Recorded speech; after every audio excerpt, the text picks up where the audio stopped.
संधानपुर राज्य के दक्षिणी हिस्से में बसा एक अद्भुत नगर था जो अपनी समृद्ध कला और व्यापार के लिए मशहूर था।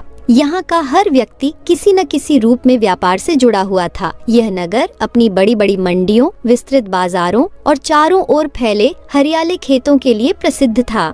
नगर में सड़कों पर हमेशा चहल पहल रहती थी। रंग बिरंगी दुकानें, तरह तरह के मसाले, कपड़े और आभूषण यहाँ की खासियत थे। इस नगर के केंद्र में एक विशाल हवेली थी जिसे मलिक भवन कहा जाता था। ये हवेली किसी राजा के महल से कम नहीं थी। हवेली के मुख्य द्वार पर 2 विशाल पत्थर के शेर विराजमान थे जो उसके वैभव का प्रतीक थे। हवेली के अंदर बगीचे, फव्वारे और संगमरमर के स्तंभ थे। यह घर था नरेश मलिक, जो नगर के सबसे बड़े व्यापारी और अपने समय के सबसे सम्मानित व्यक्ति थे। नरेश मलिक ने अपनी मेहनत और दूरदर्शिता से यह सब कमाया था। उनकी दृष्टि इतनी तेज थी कि बाजार में किसी भी बदलाव को पहले ही भांप लेते थे। वे अपने व्यापार को लेकर जितने कुशल थे उतने ही दयालु भी थे। नरेश मलिक का परिवार बेहद संस्कारी और आदर्शवादी था। उनकी पत्नी सुमित्रा देवी एक शांत स्वभाव की महिला थीं, जो परिवार की रीढ़ थीं। उनका एकमात्र पुत्र अरविंद मलिक बचपन से ही बेहद बुद्धिमान और जिज्ञासु था। अरविंद ने अपने पिता से व्यापार की बारीकियां सीखी थीं। उसकी आंखों में बड़े सपने थे और वह अपने पिता की तरह सफल व्यापारी बनना चाहता था। संधानपुर का यह वैभव हमेशा के लिए नहीं था। एक वर्ष जब बारिश ने धोखा दिया तो हरियाले खेत सूखने लगे। किसानों की हालत खराब हो गई और नगर में अकाल की स्थिति पैदा हो गई। धीरे धीरे यह अकाल इतना गंभीर हो गया कि लोगों के घरों में अनाज की कमी होने लगी। नरेश मलिक, जो अनाज और मसालों के बड़े व्यापारी थे, इस अकाल से बुरी तरह प्रभावित हुए। उनके गोदाम खाली हो गए। उनके पास ग्राहकों को देने के लिए माल नहीं था। व्यापार ठप हो गया और सारा नगर आर्थिक संकट में घिर गया। रात का समय था। हवेली के बगीचे में हल्की हल्की ठंडी हवा बह रही थी, लेकिन अंदर का माहौल बिल्कुल विपरीत था। नरेश मलिक अपने कमरे में गहरे चिंतन में बैठे थे। उनके चेहरे पर चिंता की गहरी लकीरें थीं। पास ही सुमित्रा देवी बैठी हुई थीं। आप इतने चिंतित क्यों लग रहे हैं? सुमित्रा ने पूछा। यह अकाल हमारे व्यापार को खत्म कर देगा। इतने सालों की मेहनत से जो कुछ बनाया वह सब समाप्त हो रहा है, नरेश ने धीमी आवाज में जवाब दिया। तभी अरविंद कमरे में आया। उसने अपने पिता के चेहरे की ओर देखा और तुरंत समझ गया कि कुछ बड़ा संकट है। पिताजी, आप क्यों परेशान हैं? मुझे बताइए, क्या हुआ है? उसने गंभीरता से पूछा। नरेश ने हिचकिचाते हुए कहा, बेटा, यह व्यापार की बात है, तुम अभी समझ नहीं पाओगे। पिताजी, मैं बड़ा हो गया हूँ।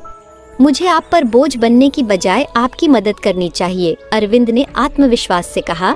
सुमित्रा देवी ने हस्तक्षेप करते हुए कहा, अरविंद, तुम्हारे पिता को व्यापार में बहुत कठिनाई हो रही है। इस अकाल ने हमारे व्यापार को नष्ट कर दिया है। अरविंद ने अपने पिता की ओर देखा। पिताजी, मैं आपकी मदद करना चाहता हूँ। क्या आप मुझे कोई जिम्मेदारी देंगे? नरेश ने कुछ देर सोचा, फिर उन्होंने कहा, बेटा, यह काम आसान नहीं है। व्यापार करने के लिए केवल साहस की नहीं, अनुभव की भी जरूरत होती है। मुझे एक मौका दीजिए पिताजी, मैं अपनी पूरी कोशिश करूंगा, अरविंद ने जोर देकर कहा। अगले दिन परिवार में यह तय हुआ कि अरविंद व्यापार के लिए एक नए नगर, शिवनगर जाएगा। यह नगर संधानपुर से लगभग 300 मील दूर था और वहाँ व्यापार के अच्छे अवसर थे। तुम अकेले नहीं जाओगे, नरेश ने कहा। अपने मित्र कपिल शर्मा को साथ ले जाओ। वह एक चतुर लड़का है। कपिल, जो बचपन से ही अरविंद का मित्र था, स्वभाव से चालाक और स्वार्थी था। वह हमेशा अपने फायदे के बारे में सोचता था। अरविंद और कपिल ने अपनी यात्रा के लिए तैयारी शुरू की। उन्होंने अपने साथ अनाज के कुछ बोरे, मसाले और एक संदूक में पैसे रखे। उनके पास एक मजबूत घोड़ा था जिसे वह सामान ढोने के लिए इस्तेमाल करते थे। यात्रा शुरू होने से पहले सुमित्रा देवी ने अरविंद को गले लगाया। बेटा, यह तुम्हारी पहली यात्रा है। ध्यान रखना कि किसी पर भी आसानी से विश्वास मत करना। माँ, आप चिंता मत करें, मैं संभाल लूंगा, अरविंद ने मुस्कुराते हुए कहा। संधानपुर की चमकती सड़कों से बाहर निकलते ही अरविंद और कपिल एक नए रास्ते पर निकल पड़े। यह यात्रा उनके लिए केवल व्यापार का माध्यम नहीं थी, बल्कि जीवन के नए अनुभवों का द्वार भी थी। सूरज अपनी लालिमा बिखेरते हुए आसमान में चढ़ रहा था और दोनों ने अपने घोड़ों की लगाम कसकर संधानपुर की सीमा को अलविदा कहा। कपिल, हमें शिवनगर पहुंचने में लगभग 5 दिन लगेंगे। रास्ता कठिन होगा, लेकिन मुझे भरोसा है कि हम सफल होंगे, अरविंद ने जोश के साथ कहा। कपिल ने हंसते हुए जवाब दिया, अरविंद, तुम्हारी यह ऊर्जा देखकर अच्छा लगता है, लेकिन याद रखना, व्यापार केवल जोश से नहीं, होश से भी चलता है। पहला दिन बिना किसी घटना के बीत गया। दोनों ने रास्ते में कई गांवों को पार किया, जहां लोगों की हालत देखकर उन्हें एहसास हुआ कि अकाल ने पूरे राज्य को बुरी तरह प्रभावित किया है। रात को उन्होंने एक छोटे से जंगल के किनारे डेरा डाला। उनके पास खाने पीने का पर्याप्त सामान था। अरविंद ने आग जलाने की कोशिश की, जबकि कपिल ने अपने खाने का पैकेट खोला। यह जंगल बहुत शांत लगता है, कपिल ने कहा। अरविंद ने जवाब दिया, शांत है, लेकिन मुझे लगता है कि यह शांति धोखा भी दे सकती है। रात को हमें सतर्क रहना होगा। रात के दूसरे पहर में जब दोनों सो रहे थे, अरविंद को घोड़ों की हल्की हिनहिनाहट सुनाई दी। वह तुरंत उठा और कपिल को जगाया। कपिल, सुनो, यह आवाज कुछ अजीब है। दोनों ने देखा कि उनके घोड़े बेचैन हो रहे थे। तभी उन्हें झाड़ियों के पीछे हलचल महसूस हुई। कौन है वहाँ? अरविंद ने आवाज लगाई। कुछ पल की खामोशी के बाद झाड़ियों से एक वृद्ध व्यक्ति निकला। उसकी आंखें चमक रही थीं और उसके कपड़े पुराने और फटे हुए थे। डरने की जरूरत नहीं है, मैं एक यात्री हूँ और राह भटक गया हूँ, उस व्यक्ति ने कहा। कपिल ने चौंकते हुए पूछा, तुम कौन हो और इस सुनसान जंगल में क्या कर रहे हो? मेरा नाम रवि है। मैं एक साधारण व्यक्ति हूँ जो अपना गांव छोड़कर शिवनगर जा रहा था, लेकिन रास्ता भूल गया, उसने उत्तर दिया। अरविंद ने रवि को अपने डेरे में आने दिया। उन्होंने आग के पास बैठकर उसकी कहानी सुनी। मैं एक किसान था, लेकिन इस अकाल ने मेरी पूरी फसल को नष्ट कर दिया। मेरा परिवार भूखा मर गया और अब मैं शिवनगर जाकर एक नई शुरुआत करना चाहता हूँ, रवि ने दुख भरी आवाज में कहा। अरविंद उसकी बातों से प्रभावित हुआ। उसने सोचा कि रवि को उनके साथ यात्रा करने देना चाहिए। रवि, तुम हमारे साथ आ सकते हो। यह रास्ता अकेले तय करना खतरनाक हो सकता है, अरविंद ने प्रस्ताव दिया। कपिल ने अरविंद को एक किनारे ले जाकर कहा, यह व्यक्ति मुझे भरोसेमंद नहीं लगता।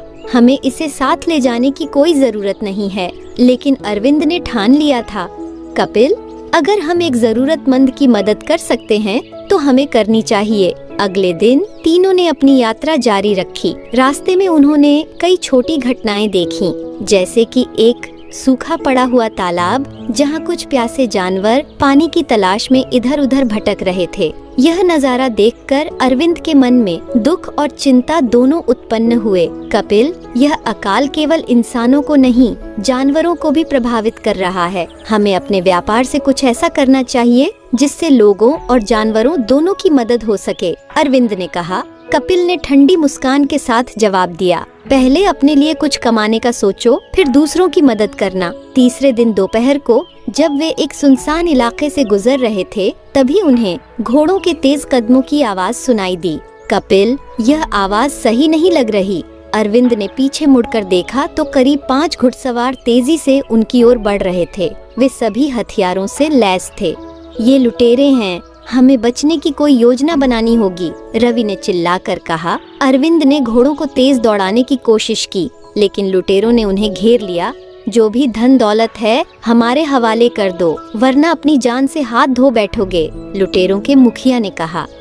रवि ने आगे बढ़कर कहा, सुनो, हमारे पास देने के लिए कुछ खास नहीं है, लेकिन अगर तुम हमें छोड़ दो तो हम तुम्हें एक छिपे हुए खजाने का रास्ता बता सकते हैं। लुटेरों का मुखिया चौंका। खजाना? वह कहाँ है? रवि ने चालाकी से एक काल्पनिक कहानी गढ़ी और उन्हें दूसरी दिशा में भेज दिया। यह खजाना झूठ है, मैंने बस समय पाने के लिए यह कहा, रवि ने धीरे से अरविंद से कहा। इस घटना के बाद कपिल का रवैया और भी बदतर हो गया। उसने रवि को दोषी ठहराते हुए कहा, अगर यह व्यक्ति हमारे साथ नहीं होता तो लुटेरे हमें परेशान नहीं करते। अरविंद ने गुस्से में कहा, कपिल, यह रवि की वजह से ही हम बच पाए। रवि की चतुराई से लुटेरों के चंगुल से बच निकलने के बाद अरविंद, कपिल और रवि ने यात्रा जारी रखी। सूरज धीरे धीरे पश्चिम की ओर ढलने लगा और रास्ता एक बार फिर वीरान और अज्ञात लगने लगा। जंगल की घनी छाया उनके रास्ते को घेरने लगी थी। रवि, मुझे तुम पर गर्व है, अरविंद ने कहा। तुमने जिस चतुराई से लुटेरों को दूसरी दिशा में भेजा, वह हमारी जान बचाने के लिए काफी था। रवि मुस्कुराया। यात्रा में कभी कभी चतुराई और धैर्य ही तुम्हारे सबसे बड़े साथी होते हैं, लेकिन हमें अब और सतर्क रहना होगा। कपिल अब भी रवि से खफा था। उसने धीमी आवाज में अरविंद से कहा, तुम इस आदमी पर इतना भरोसा क्यों कर रहे हो? यह कोई भी हो सकता है। अरविंद ने शांत स्वर में जवाब दिया, कपिल, इस वक्त हमें एक दूसरे पर भरोसा करने की जरूरत है। हम एक टीम हैं। कपिल ने अपनी असहमति जताई, लेकिन चुप रहा। अगले कुछ घंटों तक उन्होंने शांतिपूर्वक यात्रा की, लेकिन जैसे ही शाम होने लगी, रास्ता अजीब सा लगने लगा। उनके सामने एक पतला पत्थरीला रास्ता आया जो एक गांव की ओर जाता था। यह गांव बहुत शांत लगता है, रवि ने कहा, लेकिन मैं इसे सुरक्षित नहीं मानता। हमें सतर्क रहना चाहिए। गांव में प्रवेश करते ही उन्होंने देखा कि वहां के घर साधारण और मिट्टी के थे, लेकिन कुछ अजीब बात यह थी कि हर घर के बाहर एक व्यक्ति खड़ा था जो टकटकी लगाए उन तीनों को देख रहा था। यह जगह अजीब है। ये लोग हमें ऐसे देख क्यों रहे हैं? कपिल ने फुसफुसाकर पूछा। रवि ने धीरे से कहा, शायद ये बाहरी लोगों के आदी नहीं हैं। हमें शांत और सामान्य दिखना चाहिए। जैसे ही वे गांव के बीचों बीच पहुँचे, एक बूढ़ा आदमी जो एक लकड़ी की छड़ी पर झुका हुआ था, उनके पास आया। अरे राहगीरों, तुम्हारा स्वागत है। यह गांव तुम्हारे ठहरने के लिए सबसे सुरक्षित जगह है, बूढ़े ने कहा। अरविंद ने संकोच से पूछा, यह गांव इतना शांत क्यों है और यहाँ के लोग हमें ऐसे क्यों देख रहे हैं? बूढ़ा मुस्कुराया, यह हमारे रिवाज का हिस्सा है। हम बाहरी लोगों का निरीक्षण करते हैं, लेकिन तुम निश्चिंत रहो। मैं तुम्हारे लिए भोजन और आराम का इंतजाम करता हूँ। रात के भोजन से पहले रवि ने अरविंद और कपिल को एक तरफ ले जाकर कहा, यह बूढ़ा आदमी भरोसेमंद नहीं लगता। मेरा मानना है कि हमें यहाँ ज्यादा देर नहीं रुकना चाहिए। कपिल ने चिढ़कर कहा, तुम हर किसी पर शक क्यों करते हो? यह आदमी हमें आराम और भोजन दे रहा है। रवि ने दृढ़ता से कहा, ठीक है, तुम जैसा चाहो करो, लेकिन मैं अपना सतर्क रहना नहीं छोड़ूंगा। रात का भोजन परोसा गया। थाली में खीर, पूरी और सब्जी रखी गई। यह खाना इतना स्वादिष्ट दिख रहा था कि कपिल तुरंत खाने के लिए तैयार हो गया, लेकिन अरविंद को अचानक रवि की कही एक बात याद आई। हर अजनबी जगह पर खाना खाने से पहले सतर्क रहना चाहिए। अरविंद ने धीरे से कहा, रुको कपिल, पहले इस खाने की जांच करनी चाहिए। अरविंद ने अपने थाली से एक टुकड़ा लिया और पास बैठी एक कुत्ते के पास फेंका। कुत्ते ने जैसे ही खाना खाया, वह तुरंत छटपटाने लगा और कुछ ही पलों में मर गया। जहर, अरविंद ने चौंकते हुए कहा। बूढ़ा आदमी वापस आया और मुस्कुराते हुए बोला, तुम लोग कितने होशियार हो, लेकिन तुम इस गांव से जिंदा नहीं जा सकते। अरविंद ने गुस्से में कहा, तुम हमें धोखा देने की कोशिश कर रहे हो। बूढ़े ने ठाका लगाते हुए कहा, यह गांव ठगों का है।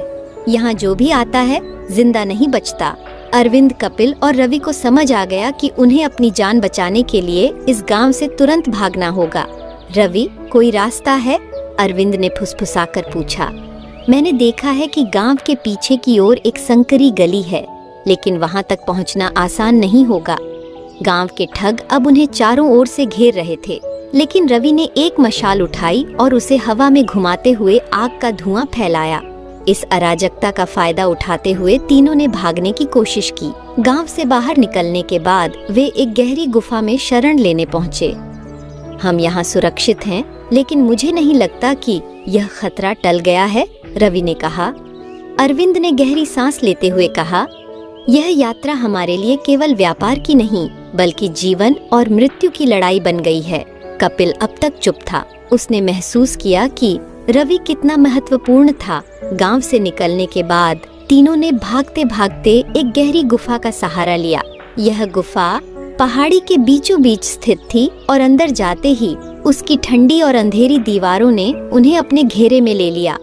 हम कुछ समय के लिए यहाँ रुक सकते हैं, रवि ने कहा। ठग शायद हमारी तलाश में होंगे, लेकिन यह गुफा उन्हें भ्रमित कर सकती है। कपिल ने हाँफते हुए कहा, यह कैसा स्थान है? यहाँ कोई भी रोशनी नहीं है। हमें बाहर निकलने का रास्ता जल्द से जल्द खोजना होगा। अरविंद ने कपिल को शांत करते हुए कहा, कपिल, घबराओ मत। हम पहले अपनी ऊर्जा वापस पाने के लिए कुछ समय आराम करेंगे, फिर कोई योजना बनाएंगे। गुफा अंदर से काफी विशाल थी। उसकी दीवारों पर अनगिनत चमगादड़ों के बसेरे थे और फर्श पर बिखरे पत्थरों की खुरदरी बनावट ने उसे और भी भयावह बना दिया था। यह गुफा इतनी बड़ी क्यों लग रही है? अरविंद ने रवि से पूछा। मैंने सुना है कि कुछ गुफाएं प्राकृतिक नहीं होती। हो सकता है कि यह किसी राजा के समय की हो जिसने इसे छिपने के लिए बनवाया हो, रवि ने जवाब दिया। जैसे ही वे गुफा के भीतर गए, उनकी आंखों के सामने कुछ अजीब दृश्य उभरने लगे। गुफा की दीवारों पर खुदे हुए चित्र थे। वे चित्र सैनिकों, हथियारों और खजाने के थे। यह तो किसी प्राचीन सभ्यता का हिस्सा लगता है। शायद इस गुफा के भीतर कुछ छिपा हुआ है, अरविंद ने उत्सुकता से कहा। तीनों ने एक मशाल जलाई और गुफा के भीतर और गहराई तक जाने का फैसला किया। जैसे जैसे वे अंदर गए, गुफा और भी संकरी होती गई। अचानक उनके सामने एक बड़ा दरवाजा आया जिस पर प्राचीन लिपि में कुछ लिखा हुआ था। यह क्या हो सकता है? कपिल ने पूछा। रवि ने दरवाजे की ओर इशारा करते हुए कहा, यह दरवाजा किसी खजाने या रहस्य का मार्ग हो सकता है, लेकिन हमें इसे खोलने के लिए पहले इसे पढ़ना होगा। अरविंद ने ध्यान से लिखा हुआ पाठ पढ़ने की कोशिश की। लिपि थोड़ी जटिल थी, लेकिन उसका अर्थ था, जो भी इस दरवाजे को खोलेगा उसे अपना सबसे बड़ा भय सामना करना होगा। कपिल ने डरते हुए कहा, मुझे नहीं लगता कि इसे खोलना चाहिए, यह बहुत खतरनाक हो सकता है। रवि ने कहा, खतरा तो पहले से ही हमारे सामने है। अगर यह दरवाजा हमें सुरक्षा या खजाने तक ले जा सकता है तो इसे खोलना चाहिए। अरविंद ने अपने दिल की धड़कनों को संभालते हुए दरवाजे को छुआ। जैसे ही उसने दरवाजे को धक्का दिया, एक जोर की गड़गड़ाहट हुई और दरवाजा धीरे धीरे खुलने लगा। भीतर एक विशाल कक्ष था जिसमें चारों ओर सोने, चांदी और आभूषणों के ढेर लगे थे। जैसे ही वे अंदर गए, उन्होंने देखा कि कक्ष के बीचों बीच एक विशाल मूर्ति खड़ी थी। वह मूर्ति किसी योद्धा की लग रही थी जिसके हाथ में तलवार थी। यह मूर्ति इतनी सजीव क्यों लग रही है? अरविंद ने पूछा। यह कोई साधारण मूर्ति नहीं है, हो सकता है कि यह किसी प्रकार का जादू हो, रवि ने गंभीर स्वर में कहा। तभी मूर्ति के पास खड़ी दीवारों पर टंगी तलवारें अपने आप हिलने लगीं। गुफा के भीतर एक अजीब आवाज गूंजने लगी, जो इस खजाने को छुएगा उसे अपने पापों का हिसाब देना होगा। कपिल ने डरते हुए कहा, हमें यहाँ से तुरंत बाहर निकलना चाहिए, यह जगह शापित लगती है। लेकिन रवि ने ध्यानपूर्वक मूर्ति के चारों ओर देखा और कहा, यह केवल एक मानसिक भ्रम हो सकता है। हम यहाँ आए हैं तो हमें इसे समझने और हल करने की कोशिश करनी चाहिए। अरविंद ने मूर्ति के चारों ओर घूमते हुए देखा कि उसके पांव के पास एक पत्थर थोड़ा बाहर निकला हुआ था। उसने जैसे ही उस पत्थर को दबाया, कक्ष का फर्श हिलने लगा। यह क्या हो रहा है? कपिल ने घबराते हुए पूछा। मूर्ति के पांव के नीचे का फर्श धीरे धीरे खुलने लगा और उनके सामने एक संकरी सीढ़ी दिखाई दी। यह सीढ़ी कहीं और ले जाती है, शायद यह गुफा का दूसरा छोर हो, रवि ने कहा। अरविंद ने कहा, हमें नीचे जाना चाहिए, लेकिन सावधान रहना होगा। तीनों ने मशाल लेकर सीढ़ियों से नीचे उतरना शुरू किया। यह रास्ता लंबा और डरावना था। दीवारों पर लगे चित्र और भी भयावह हो गए थे। अचानक एक जोर की आवाज के साथ सीढ़ियों का दरवाजा बंद हो गया। अब हम वापस नहीं जा सकते, कपिल ने चिंतित होकर कहा। सीढ़ियां खत्म होते ही वे एक और बड़े कक्ष में पहुंचे। इस कक्ष में चारों ओर पत्थर के शेर खड़े थे, जिनकी आंखें चमक रही थीं। यह शेर किसी प्रकार के पहरेदार लगते हैं, रवि ने कहा। अरविंद ने ध्यान से देखा कि कक्ष के बीचों बीच एक कुंजी टंगी हुई थी। यह कुंजी शायद अगले दरवाजे को खोलने के लिए है, अरविंद ने कहा। लेकिन जैसे ही उन्होंने कुंजी उठाने की कोशिश की, शेरों की आंखें और भी तेज चमकने लगीं और उनके मुंह से आग की छोटी छोटी लपटें निकलने लगीं। यहाँ से निकलना इतना आसान नहीं होगा, रवि ने गंभीरता से कहा। अब उनके पास समय बहुत कम था। उन्हें पता था कि शेरों को शांत करने का कोई उपाय खोजना होगा। रवि ने कक्ष के चारों ओर देखा और पाया कि दीवारों पर कुछ स्विच लगे हुए थे। ये स्विच शेरों को नियंत्रित कर सकते हैं, लेकिन हमें सही क्रम में इन्हें दबाना होगा, रवि ने कहा। अरविंद और रवि ने जल्दी से स्विच दबाने की कोशिश की, कपिल अब तक डर के मारे पीछे खड़ा था, लेकिन जब एक स्विच गलत दबाया गया तो शेरों की लपटें और तेज हो गईं। हमें सही क्रम का पता लगाना होगा, जल्दी करो, अरविंद ने चिल्लाकर कहा। आखिरकार रवि ने सही क्रम खोज लिया और शेर शांत हो गए। हमने इसे कर दिखाया, रवि ने राहत की सांस लेते हुए कहा। उन्होंने कुंजी उठाई और अगले दरवाजे की ओर बढ़े। गुफा के भीतर कुंजी मिलने के बाद अरविंद, रवि और कपिल ने खुद को थोड़ा सुरक्षित महसूस किया। हालांकि उनके सामने अभी भी अनजान रास्ता था। तीनों ने कुंजी को उस बड़े पत्थर के दरवाजे में लगाया जो उनके सामने खड़ा था। अब इसे खोलते हैं, हो सकता है कि यह दरवाजा गुफा का अंतिम छोर हो, अरविंद ने कहा। कुंजी घुमाने के साथ ही दरवाजा धीरे धीरे खुलने लगा। एक बार फिर गुफा के अंदर गूंजती आवाज ने उन्हें चौंका दिया। हर दरवाजे के पीछे एक सत्य छिपा है, अगर तुम इसे झूठ में बदलोगे तो अंधकार तुम्हें घेर लेगा, कपिल ने खींचते हुए कहा। अब यह कौन सा नया नाटक है? क्या हमें हर बार इस तरह डराया जाएगा? रवि ने उसे शांत करते हुए कहा। यह केवल एक चेतावनी हो सकती है, हमें इसे गंभीरता से लेना चाहिए। दरवाजे के पीछे का दृश्य बेहद अद्भुत था। यह जगह किसी प्राचीन सभ्यता का केंद्र लग रही थी। चारों ओर बड़े बड़े पत्थर के खंभे थे जिन पर जटिल नक्काशी की गई थी। दीवारों पर प्राकृतिक झरनों की तस्वीरें और जीवों की मूर्तियां बनी थीं। यह जगह मानो एक खोया हुआ शहर है, अरविंद ने आश्चर्य से कहा। गुफा के इस भाग में रोशनी का कोई स्रोत नहीं था, लेकिन फिर भी अजीब सी चमक चारों ओर फैली हुई थी। यह रोशनी कहाँ से आ रही है? कपिल ने पूछा। शायद यह कोई प्राकृतिक फास्फोरस हो, रवि ने अनुमान लगाया। जैसे ही वे गुफा के भीतर आगे बढ़े, उनके कदम एक बड़े पत्थर पर पड़ गए जो एक छिपा हुआ स्विच था। अचानक गुफा के ऊपर की छत से भारी पत्थर गिरने लगे। भागो, रवि ने जोर से चिल्लाया। तीनों ने तेजी से भागना शुरू किया। पत्थरों के गिरने की आवाज पूरे गुफा में गूंजने लगी। कपिल एक पत्थर से फिसल गया, लेकिन अरविंद ने उसे पकड़कर खींच लिया। तुम्हें संभल कर चलना होगा, वरना हम सब फंस जाएंगे, अरविंद ने कपिल को डांटा। भागते भागते वे गुफा के एक और भाग में पहुँचे। यह हिस्सा और भी गहरा और रहस्यमयी था। वहाँ एक बड़ी झील थी जिसकी सतह पर हल्की हल्की चमक थी। यह झील इतनी शांत क्यों है? रवि ने कहा। जैसे ही उन्होंने झील के पास कदम रखा, पानी में से एक बड़ा जीव बाहर निकला। यह एक विशाल सांप था जिसकी आंखें चमक रही थीं। यह क्या है? कपिल ने डरते हुए कहा। सांप ने फुफकारते हुए कहा, यह झील मेरी है। जो भी इसे पार करना चाहता है उसे मेरी पहेली का उत्तर देना होगा। सांप ने पूछा। मैं हर जगह हूँ, लेकिन कहीं नहीं। मुझे न पकड़ा जा सकता है, न छोड़ा। मैं वह हूँ जिसे सब चाहते हैं लेकिन पा नहीं सकते। बताओ मैं कौन हूँ? तीनों एक दूसरे की ओर देखने लगे। कपिल ने हड़बड़ी में कहा, यह बहुत मुश्किल है, हम इस सवाल का जवाब कैसे देंगे? अरविंद ने सोचना शुरू किया। उसने शांत होकर जवाब दिया, तुम समय हो। समय हर जगह है, लेकिन उसे पकड़ना असंभव है। सांप मुस्कुराया और पानी में डूब गया। तुमने सही उत्तर दिया, अब तुम जा सकते हो। झील को पार करने के बाद वे गुफा के अंतिम छोर पर पहुँचे। वहाँ एक बड़ा द्वार था जिसके पार चमकदार रोशनी दिखाई दे रही थी। यह शायद गुफा का अंतिम दरवाजा है, हमें इसे खोलने की कोशिश करनी चाहिए, रवि ने कहा। अरविंद ने दरवाजा खोला और उनके सामने एक विशाल घास का मैदान था। सूरज की रोशनी चारों ओर फैल रही थी। हम गुफा से बाहर आ गए, कपिल ने राहत की सांस लेते हुए कहा। गुफा से बाहर निकलते ही उन्हें एक बूढ़ा साधु मिला। वह एक पेड़ के नीचे ध्यानमग्न बैठा था।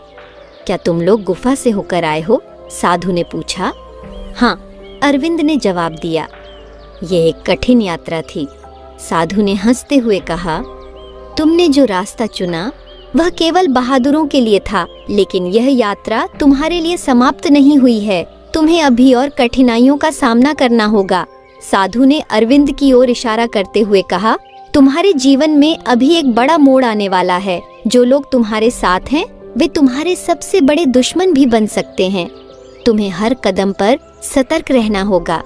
अरविंद ने विनम्रता से कहा, आपके शब्दों का अर्थ मैं पूरी तरह नहीं समझ पाया, लेकिन मैं इन्हें याद रखूंगा। गुफा के घास के मैदान में आकर तीनों ने राहत की सांस ली। अरविंद ने अपने माथे से पसीना पोंछते हुए कहा, हमने एक बड़ी चुनौती पार कर ली, लेकिन मुझे लगता है कि यह यात्रा अभी और कठिन होने वाली है। रवि ने गंभीरता से जवाब दिया, तुम सही कह रहे हो। हर चुनौती हमें मजबूत बनाती है, लेकिन हमें अपने कदम सोच समझकर उठाने होंगे। कपिल, जो अभी तक गुफा की घटनाओं से परेशान था, चिढ़कर बोला, अब आगे क्या? हम कितनी बार अपनी जान जोखिम में डालेंगे? यह यात्रा केवल व्यापार की थी, लेकिन यह एक युद्ध जैसी बन गई है। अगर हम डर गए तो हम अपने लक्ष्य तक कभी नहीं पहुंच पाएंगे, अरविंद ने दृढ़ता से कहा। जैसे ही तीनों ने अपनी यात्रा फिर से शुरू की, उन्हें एहसास हुआ कि घास का मैदान बहुत बड़ा है। यह एक अनंत विस्तार की तरह लग रहा था। यहाँ रास्ता कैसे मिलेगा? कपिल ने परेशान होकर कहा। रवि ने पास के पेड़ों का निरीक्षण करते हुए कहा, हवा की दिशा और सूरज की रोशनी के आधार पर हमें उत्तर की ओर बढ़ना चाहिए। शिवनगर उस दिशा में होना चाहिए। घंटों तक वे चलते रहे, लेकिन मैदान का अंत नहीं दिख रहा था। तभी उन्होंने दूर एक धुंधली छवि देखी। वह एक झोपड़ी की तरह लग रही थी। यहाँ कोई बस्ती हो सकती है, हमें वहाँ चलकर देखना चाहिए, अरविंद ने सुझाव दिया। झोपड़ी के पास पहुँचने पर उन्होंने देखा कि वह बेहद पुरानी थी। उसकी छत पत्तों और टहनियों से बनी हुई थी। दरवाजे पर एक वृद्ध महिला बैठी थी, जो उन्हें आते देख मुस्कुराई। आओ यात्री, तुम लोग बहुत थके हुए लगते हो, महिला ने कहा। रवि ने फुसफुसाते हुए कहा, सावधान रहना, हर मुस्कुराहट भरोसेमंद नहीं होती। अरविंद ने आगे बढ़कर महिला से कहा, हम शिवनगर जा रहे हैं, लेकिन रास्ता भटक गए हैं। क्या आप हमें रास्ता बता सकती हैं?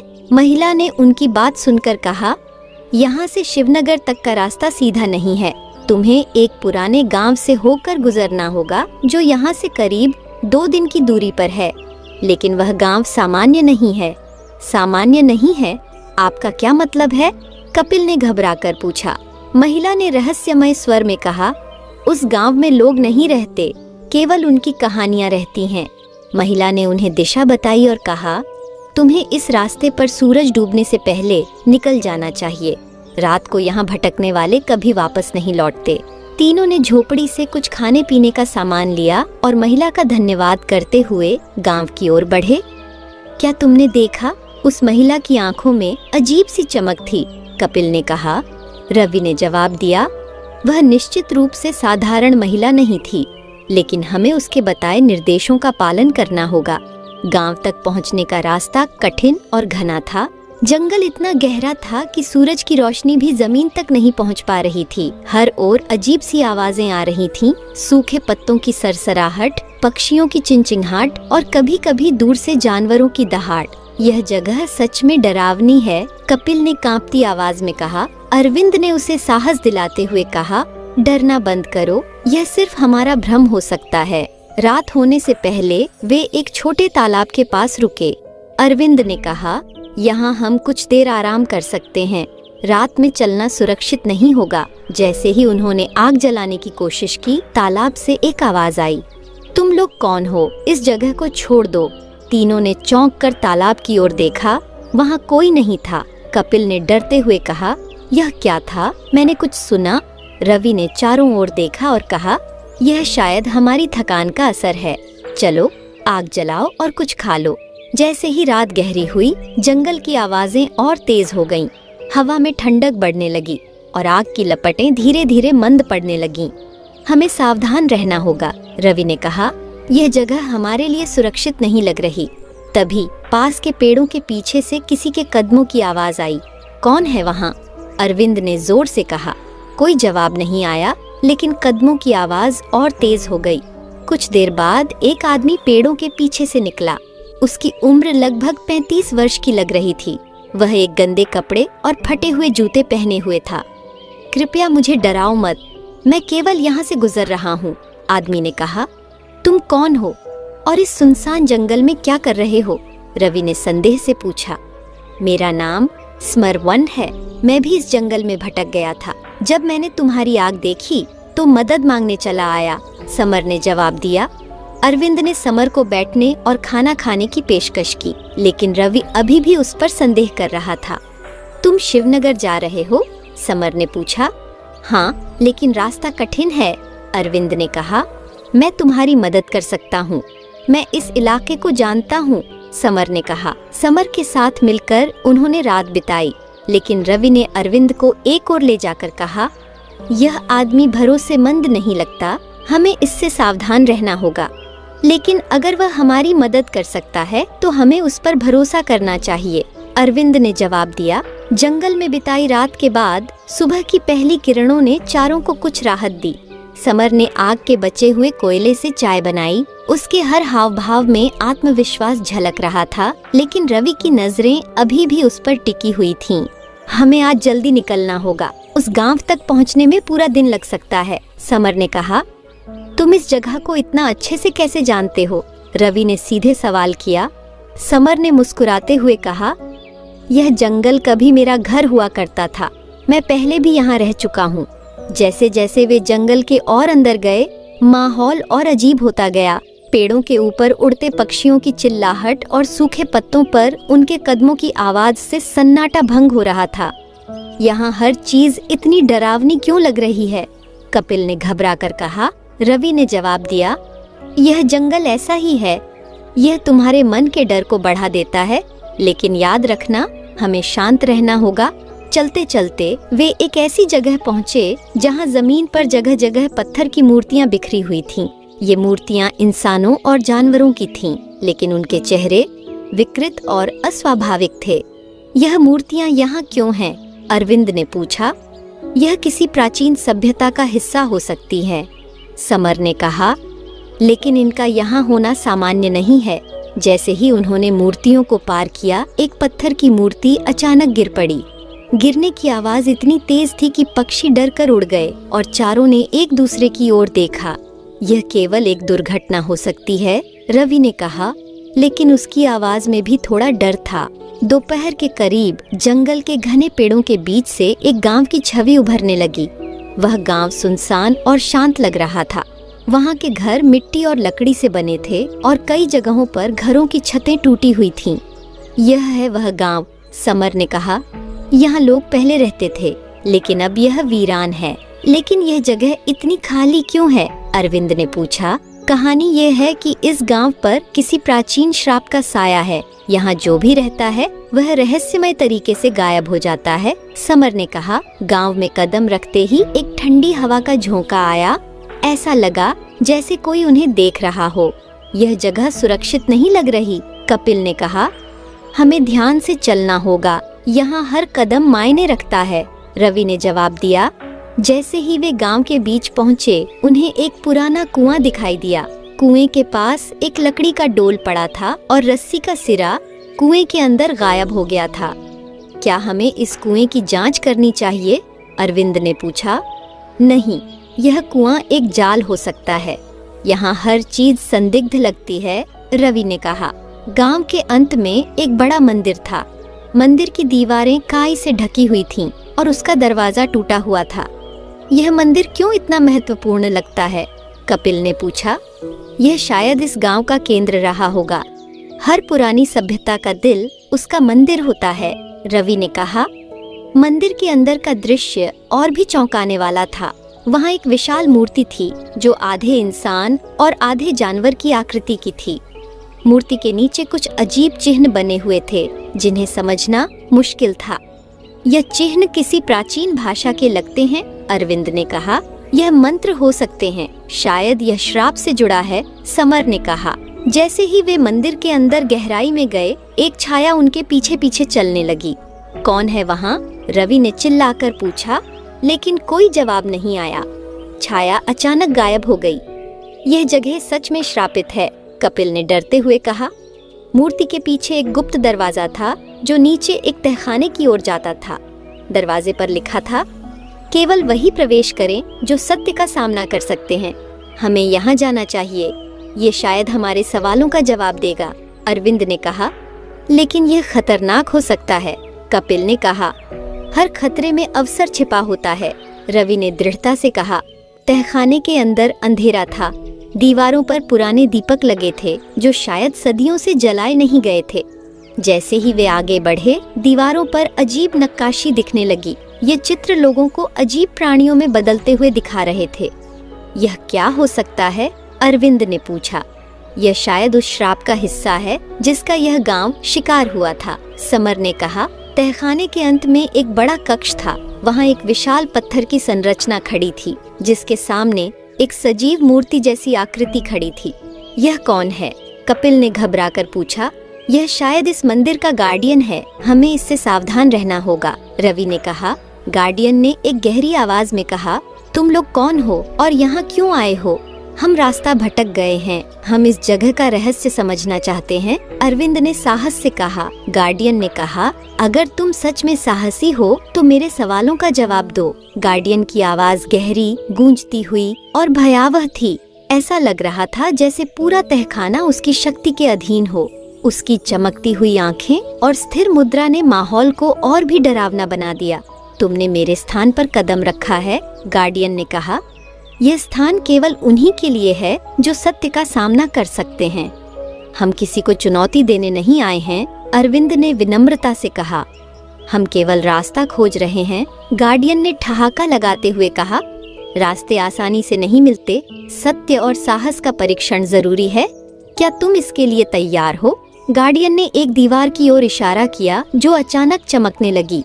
दीवार पर एक विशाल आईना उभर आया। आईने के चारों ओर अजीब चिन्ह बने हुए थे। यह है सत्य का आईना। इसे देखने वाले को अपना सबसे बड़ा भय और अपनी सबसे गहरी कमजोरी का सामना करना पड़ता है। तुम में से हर एक को इसके सामने खड़ा होना होगा। अगर तुम सच को स्वीकार नहीं कर पाए तो यह तुम्हें वापस जाने नहीं देगा। यह तो बहुत कठिन लगता है, कपिल ने हकलाते हुए कहा। डर मत, हमें इसे पार करना ही होगा, रवि ने दृढ़ता से कहा। पहला कदम अरविंद ने उठाया। जैसे ही वह आईने के सामने खड़ा हुआ, आईना चमकने लगा। उसमें अरविंद का प्रतिबिंब धीरे धीरे बदलने लगा।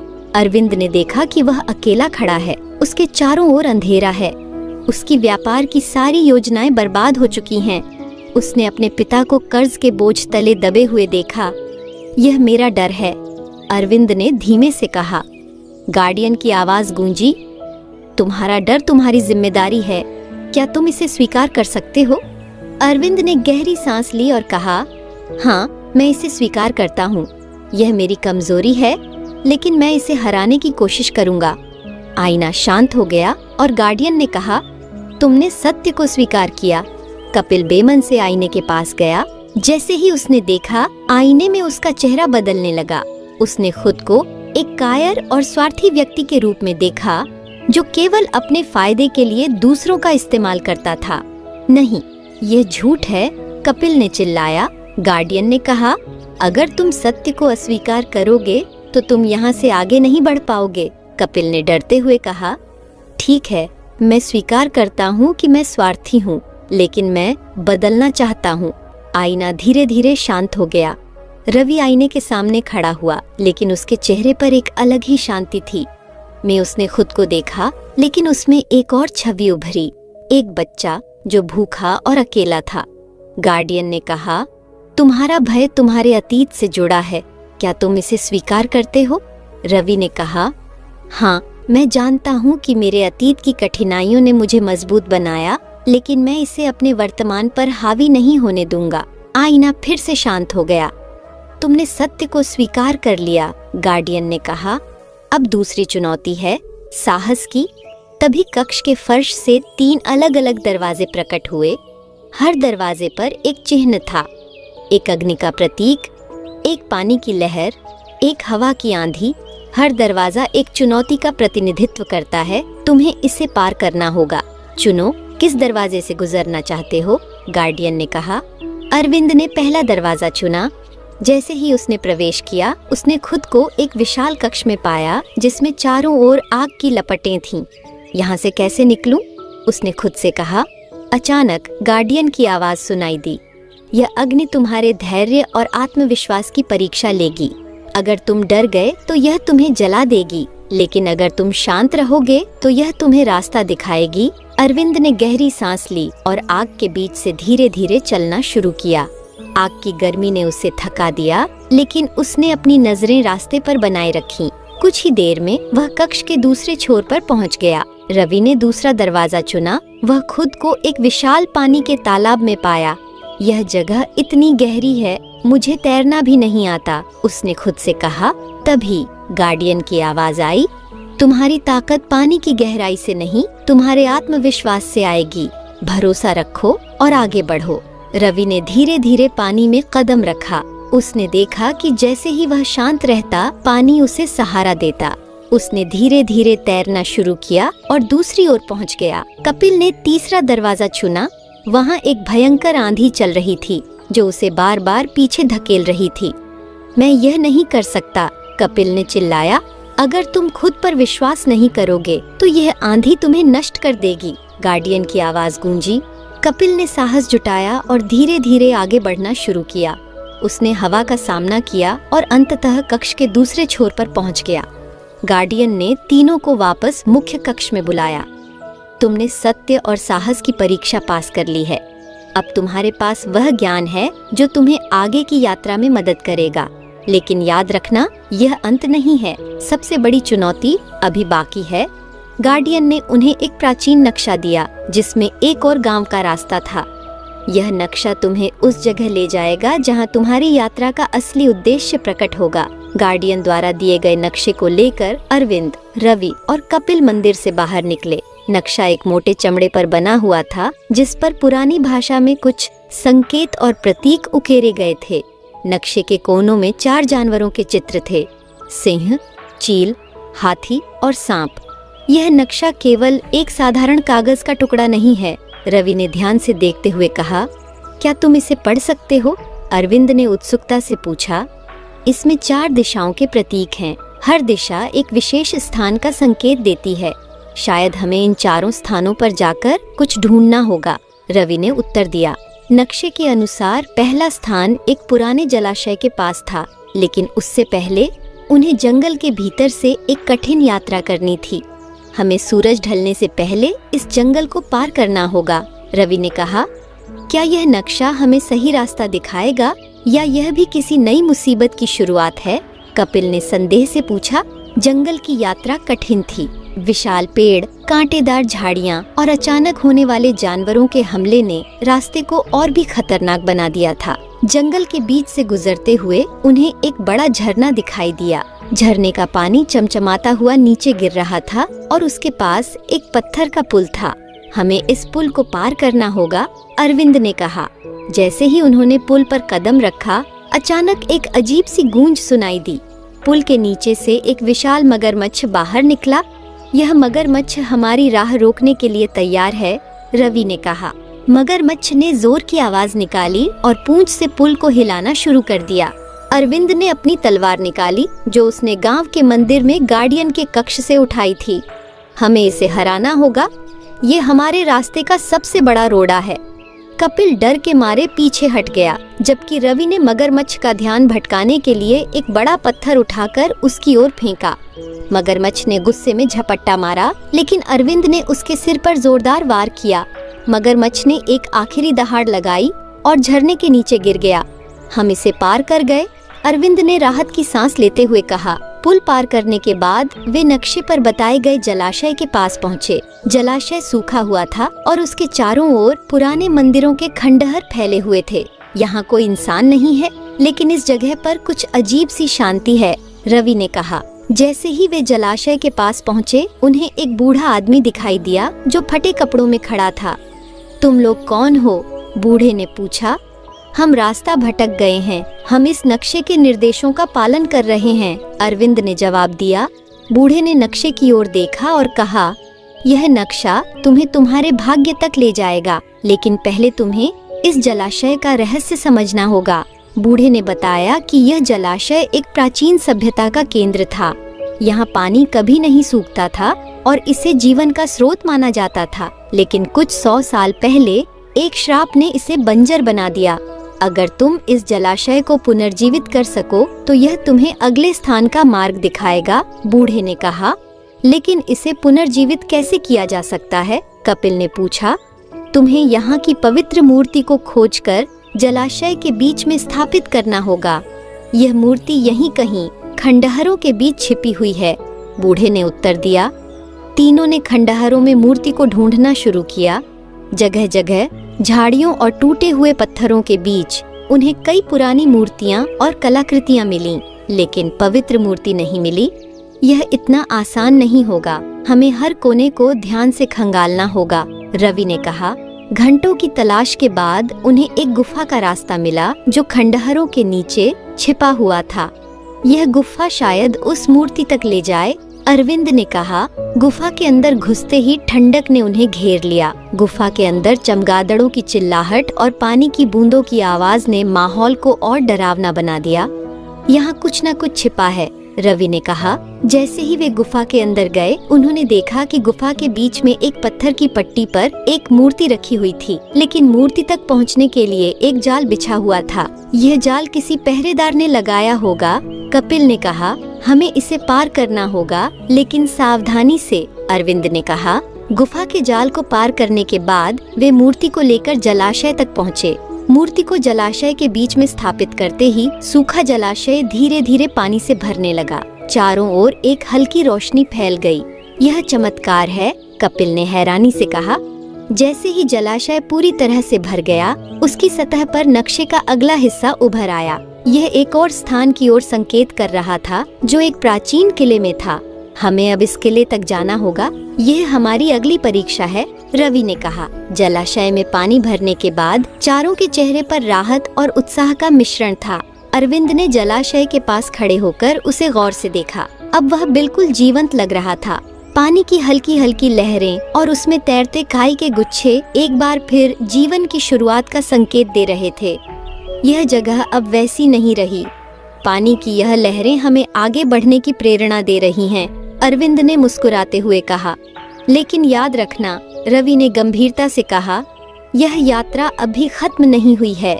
यह केवल पहली बाधा थी। हमें अगली मंजिल तक पहुंचने के लिए और मुश्किलों का सामना करना होगा। जैसे ही जलाशय शांत हुआ, उसकी सतह पर एक नया चिन्ह उभर आया। यह चिन्ह एक किले की ओर संकेत कर रहा था, जिसके चारों ओर मोटी दीवारें और ऊंचे बुर्ज दिख रहे थे। नक्शे पर उस स्थान को शापित किला लिखा गया था। शापित किला, यह नाम सुनकर ही डर लग रहा है, कपिल ने सहमे हुए स्वर में कहा। डर से कुछ नहीं होगा, हमें किले तक पहुंचना ही होगा। यह हमारी अगली परीक्षा है, रवि ने दृढ़ता से कहा। किले तक पहुंचने के लिए उन्हें एक बार फिर घने जंगल के भीतर से गुजरना था। इस बार जंगल और भी रहस्यमय और डरावना लग रहा था। बड़े बड़े पेड़ जिनके तनों पर अजीब आकृतियां उभरी हुई थीं, मानो वे किसी का चेहरा हो। यह जंगल सच में जीवित लगता है, अरविंद ने धीरे से कहा। जंगल में चलते चलते अचानक एक विशाल लोहे का दरवाजा उनके रास्ते में आ गया। दरवाजा इतना भारी था कि उसे अकेले खोलना असंभव था। यह दरवाजा यहाँ क्यों है? जंगल में ऐसे दरवाजे का क्या काम? कपिल ने सवाल किया। दरवाजे पर एक पत्थर की पट्टी लगी थी, जिस पर कुछ लिखा हुआ था। जो इस दरवाजे को खोलना चाहता है, उसे 3 प्रश्नों के उत्तर देने होंगे। दरवाजे के पास खड़ा एक रहस्यमय साधु प्रकट हुआ। उसकी आंखों में एक अजीब सी चमक थी। मैं इस दरवाजे का रक्षक हूँ। अगर तुम इसे पार करना चाहते हो तो मेरे प्रश्नों का उत्तर दो, साधु ने कहा। साधु ने पहला प्रश्न पूछा, वह क्या है जो हर जगह है लेकिन उसे छुआ नहीं जा सकता? अरविंद ने थोड़ी देर सोचा और फिर कहा, हवा। साधु मुस्कुराया। सही उत्तर। दूसरा प्रश्न था, वह क्या है जो केवल बढ़ता है लेकिन कभी कम नहीं होता? रवि ने आत्मविश्वास से कहा, ज्ञान। साधु ने सिर हिलाया। सही। तीसरा और अंतिम प्रश्न था, वह क्या है जो केवल देने से बढ़ता है? इस बार कपिल ने उत्तर दिया, प्रेम। साधु ने उनकी ओर देखा और कहा, तुमने सभी उत्तर सही दिए। यह दरवाजा तुम्हारे लिए खुल जाएगा। दरवाजा खुलते ही उन्होंने देखा कि उनके रास्ते में एक विशाल गड्ढा था, जिसमें पानी और चट्टानें थीं। उस गड्ढे को पार करने के लिए केवल एक संकरा पुल था, जो लकड़ी और रस्सियों से बना था। यह पुल बहुत कमजोर लग रहा है, इसे पार करना खतरे से खाली नहीं होगा, कपिल ने चिंतित स्वर में कहा। हमें और कोई विकल्प नहीं है, रवि ने कहा। एक एक करके चलो और ध्यान से पैर रखो। जब अरविंद ने पुल पर पहला कदम रखा, पुल जोर जोर से हिलने लगा। नीचे बहता हुआ पानी और तेज आवाज में चट्टानों से टकराती लहरें दिल को दहला रही थीं।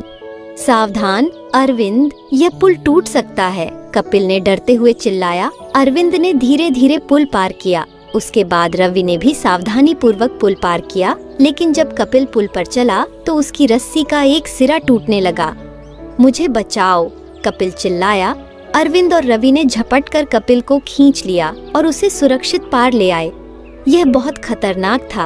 अगर तुमने मुझे नहीं पकड़ा होता तो मैं मर जाता, कपिल ने कांपते हुए कहा। पुल पार करने के बाद उन्हें किला दिखाई देने लगा। किले की ऊंची दीवारें और बुर्ज देखकर उनके रोंगटे खड़े हो गए। किले का मुख्य द्वार खुला हुआ था, लेकिन उसके अंदर अंधकार था।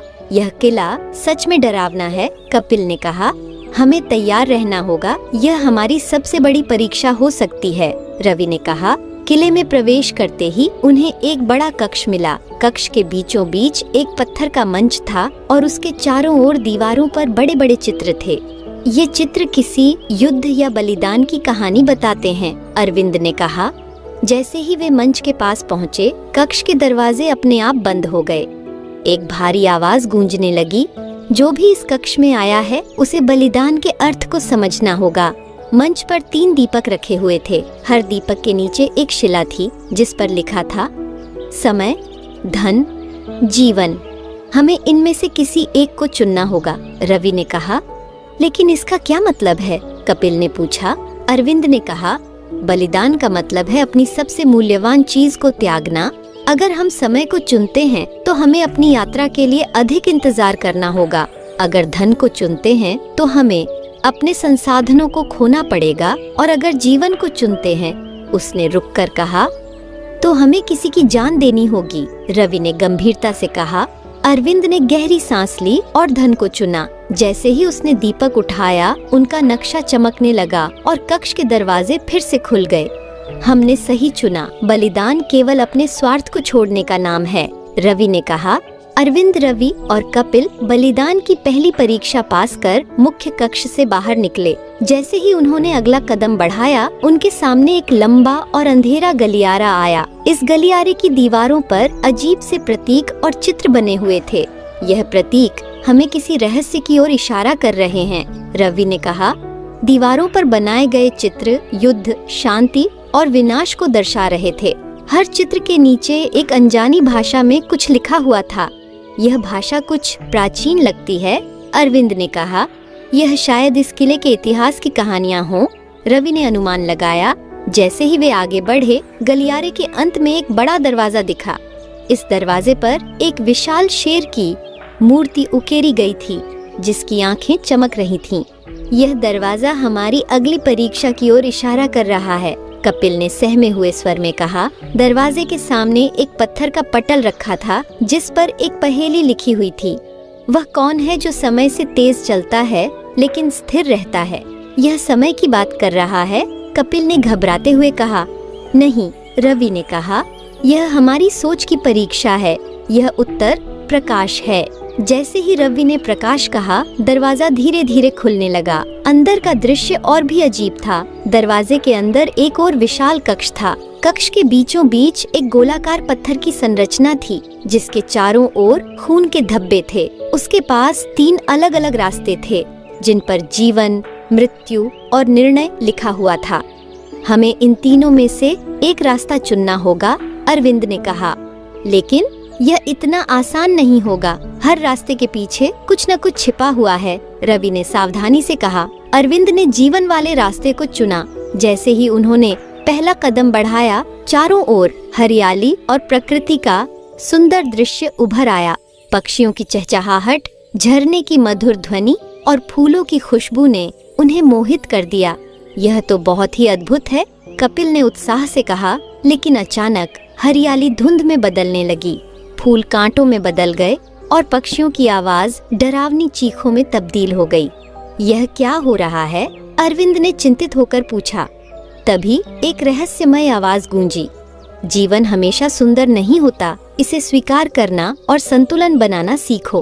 अंधकारमय और डरावना था। चारों ओर कंकाल और टूटे हुए हथियार बिखरे हुए थे। यहाँ सब कुछ खत्म हो चुका है, रवि ने खुद से कहा। तभी एक आत्मा प्रकट हुई।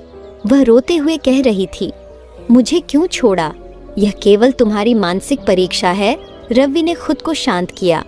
उसने अपनी ताकत जुटाई और आत्मा से कहा, मैं तुम्हें शांति दूंगा। आत्मा गायब हो गई और रवि सुरक्षित बाहर आ गया। कपिल ने निर्णय वाले रास्ते को चुना। यह रास्ता 2 हिस्सों में बटा हुआ था। एक रास्ता सोने और हीरों से सजा हुआ था, जबकि दूसरा खाली और उजाड़ था। मुझे किसे चुनना चाहिए? कपिल ने सोचा। तभी एक आवाज आई, लालच और सादगी के बीच तुम्हें सही निर्णय करना होगा।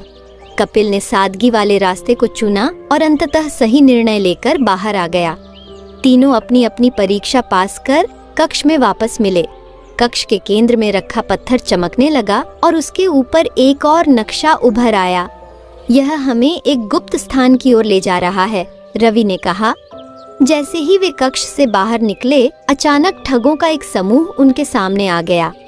तुम लोग इतनी दूर कैसे आ गए? अब तुम हमारे हाथ से बच नहीं सकते, ठगों के नेता ने कहा। हमें इनसे लड़ना होगा, अरविंद ने कहा। ठगों और उनके बीच एक भयंकर लड़ाई छिड़ गई।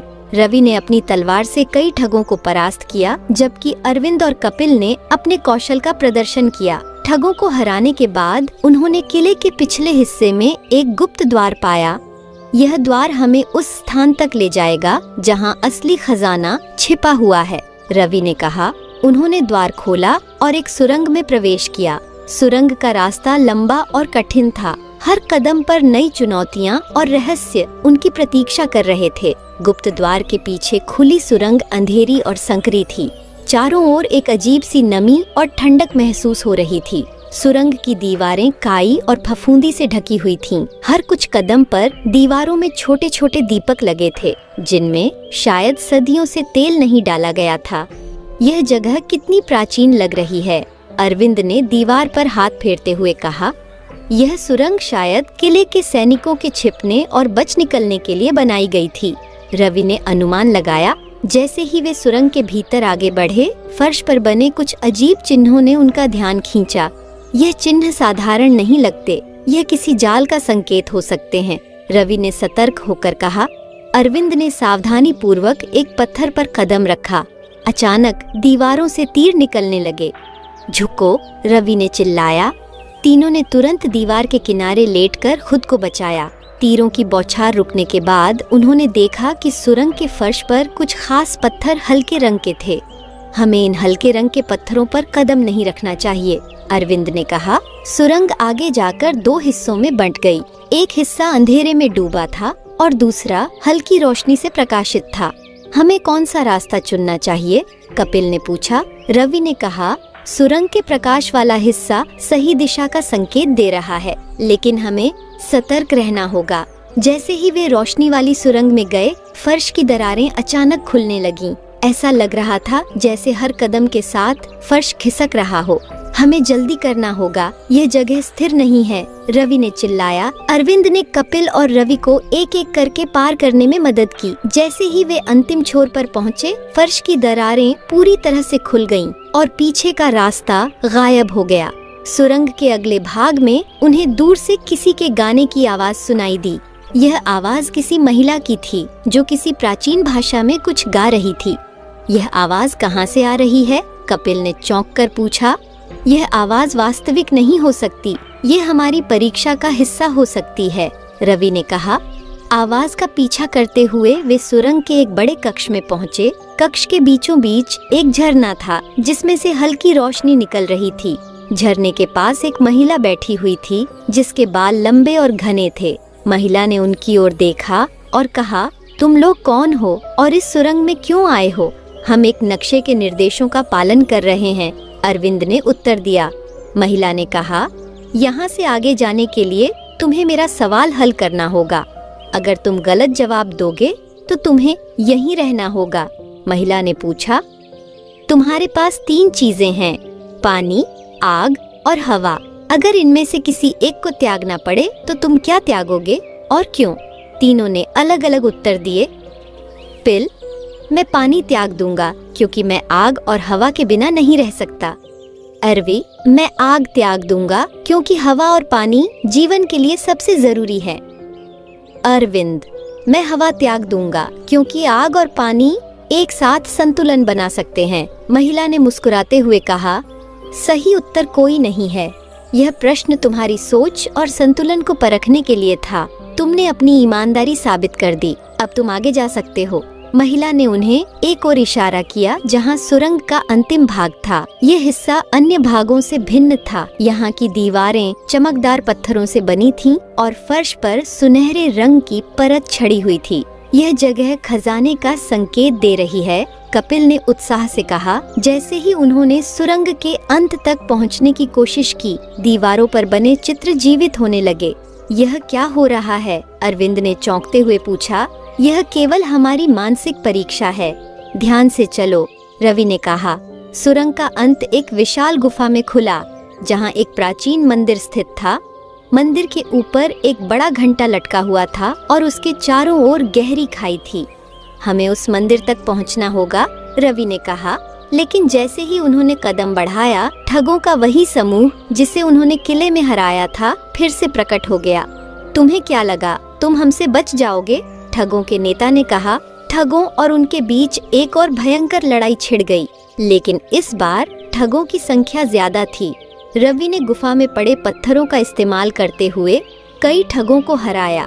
अरविंद ने अपनी तलवार से ठगों के हथियारों को काट दिया, लेकिन कपिल, जो अब तक केवल डरता रहा था, ने इस बार साहस दिखाया और एक ठग को धक्का देकर खाई में गिरा दिया। मैंने आखिरकार अपनी ताकत दिखा दी, कपिल ने गर्व से कहा। लड़ाई के बाद तीनों ने मंदिर के द्वार तक पहुंचने की कोशिश की, लेकिन द्वार पर लिखा था, केवल वही प्रवेश कर सकता है जिसने लालच, डर और असत्य को त्याग दिया हो। यह हमारी आखिरी परीक्षा है, रवि ने कहा। हमने अब तक अपनी ईमानदारी और साहस साबित किया है, हमें इसे पार करना ही होगा, अरविंद ने दृढ़ता से कहा। मंदिर का प्रवेश द्वार भारी पत्थरों से बना था, जिन पर नक्काशी की गई थी। नक्काशी में योद्धाओं, देवताओं और विचित्र जीवों के चित्र थे, जो किसी प्राचीन युग की कहानी बता रहे थे। द्वार के ऊपर लिखा था, जो भीतर प्रवेश करेगा उसे अपनी आत्मा को अर्पित करना होगा। अरविंद, रवि और कपिल ने गहरी सांस ली। तीनों जानते थे कि यह अंतिम परीक्षा उनकी हिम्मत और ईमानदारी का सबसे कठिन परीक्षण होगी। यह केवल शारीरिक शक्ति की बात नहीं है, यह हमारी आत्मा की परीक्षा है, रवि ने गंभीर स्वर में कहा। मंदिर के भीतर पहला कक्ष विशाल था। दीवारें चमकते हुए कांच की बनी थीं और उन पर हर व्यक्ति का प्रतिबिंब दिखाई दे रहा था। यह जगह इतनी शांत क्यों है? कपिल ने डरते हुए कहा। जैसे ही उन्होंने कक्ष में प्रवेश किया, दीवारों पर बने उनके प्रतिबिंब जीवंत हो गए। उनके चेहरों ने बोलना शुरू कर दिया। तुम कौन हो और यहाँ क्यों आए हो? एक प्रतिबिंब ने पूछा। अरविंद ने साहस जुटाकर जवाब दिया, हम यहाँ अपने उद्देश्य की खोज में आए हैं। तुम्हारा उद्देश्य पवित्र है या स्वार्थपूर्ण? दूसरा प्रतिबिंब बोला। अचानक कक्ष के बीचों बीच एक मंच उभरा। मंच के ऊपर 3 चक्र थे। एक सफेद चक्र जो सत्य का प्रतीक था, एक लाल चक्र जो बलिदान का प्रतीक था, एक काला चक्र जो भय का प्रतीक था। तुम्हें अपने रास्ते का चयन करना होगा, सत्य, बलिदान या भय। जो तुम चुनोगे वही तुम्हारे भाग्य का निर्धारण करेगा। एक गूंजती हुई आवाज सुनाई दी। रवि ने सफेद चक्र का चयन किया। जैसे ही उसने चक्र को छुआ, पूरा कक्ष सफेद रोशनी से भर गया। रवि के सामने उसका अतीत उभरने लगा। एक बच्चा जो भूखा था, गरीबी से जूझ रहा था और अपने परिवार को बचाने के लिए संघर्ष कर रहा था। तुमने अपने अतीत को कभी नहीं भुलाया, क्या तुम इसे स्वीकार करते हो? एक आवाज ने पूछा। हाँ, मैं इसे स्वीकार करता हूँ। मेरा अतीत ही मेरी ताकत है, रवि ने कहा। सफेद चक्र शांत हो गया और रवि कक्ष से बाहर निकल आया। अरविंद ने लाल चक्र का चयन किया। उसने देखा कि उसके सामने उसका परिवार खड़ा है। उसके पिता जो कर्ज में डूबे हुए थे और उसकी माँ जो रो रही थी।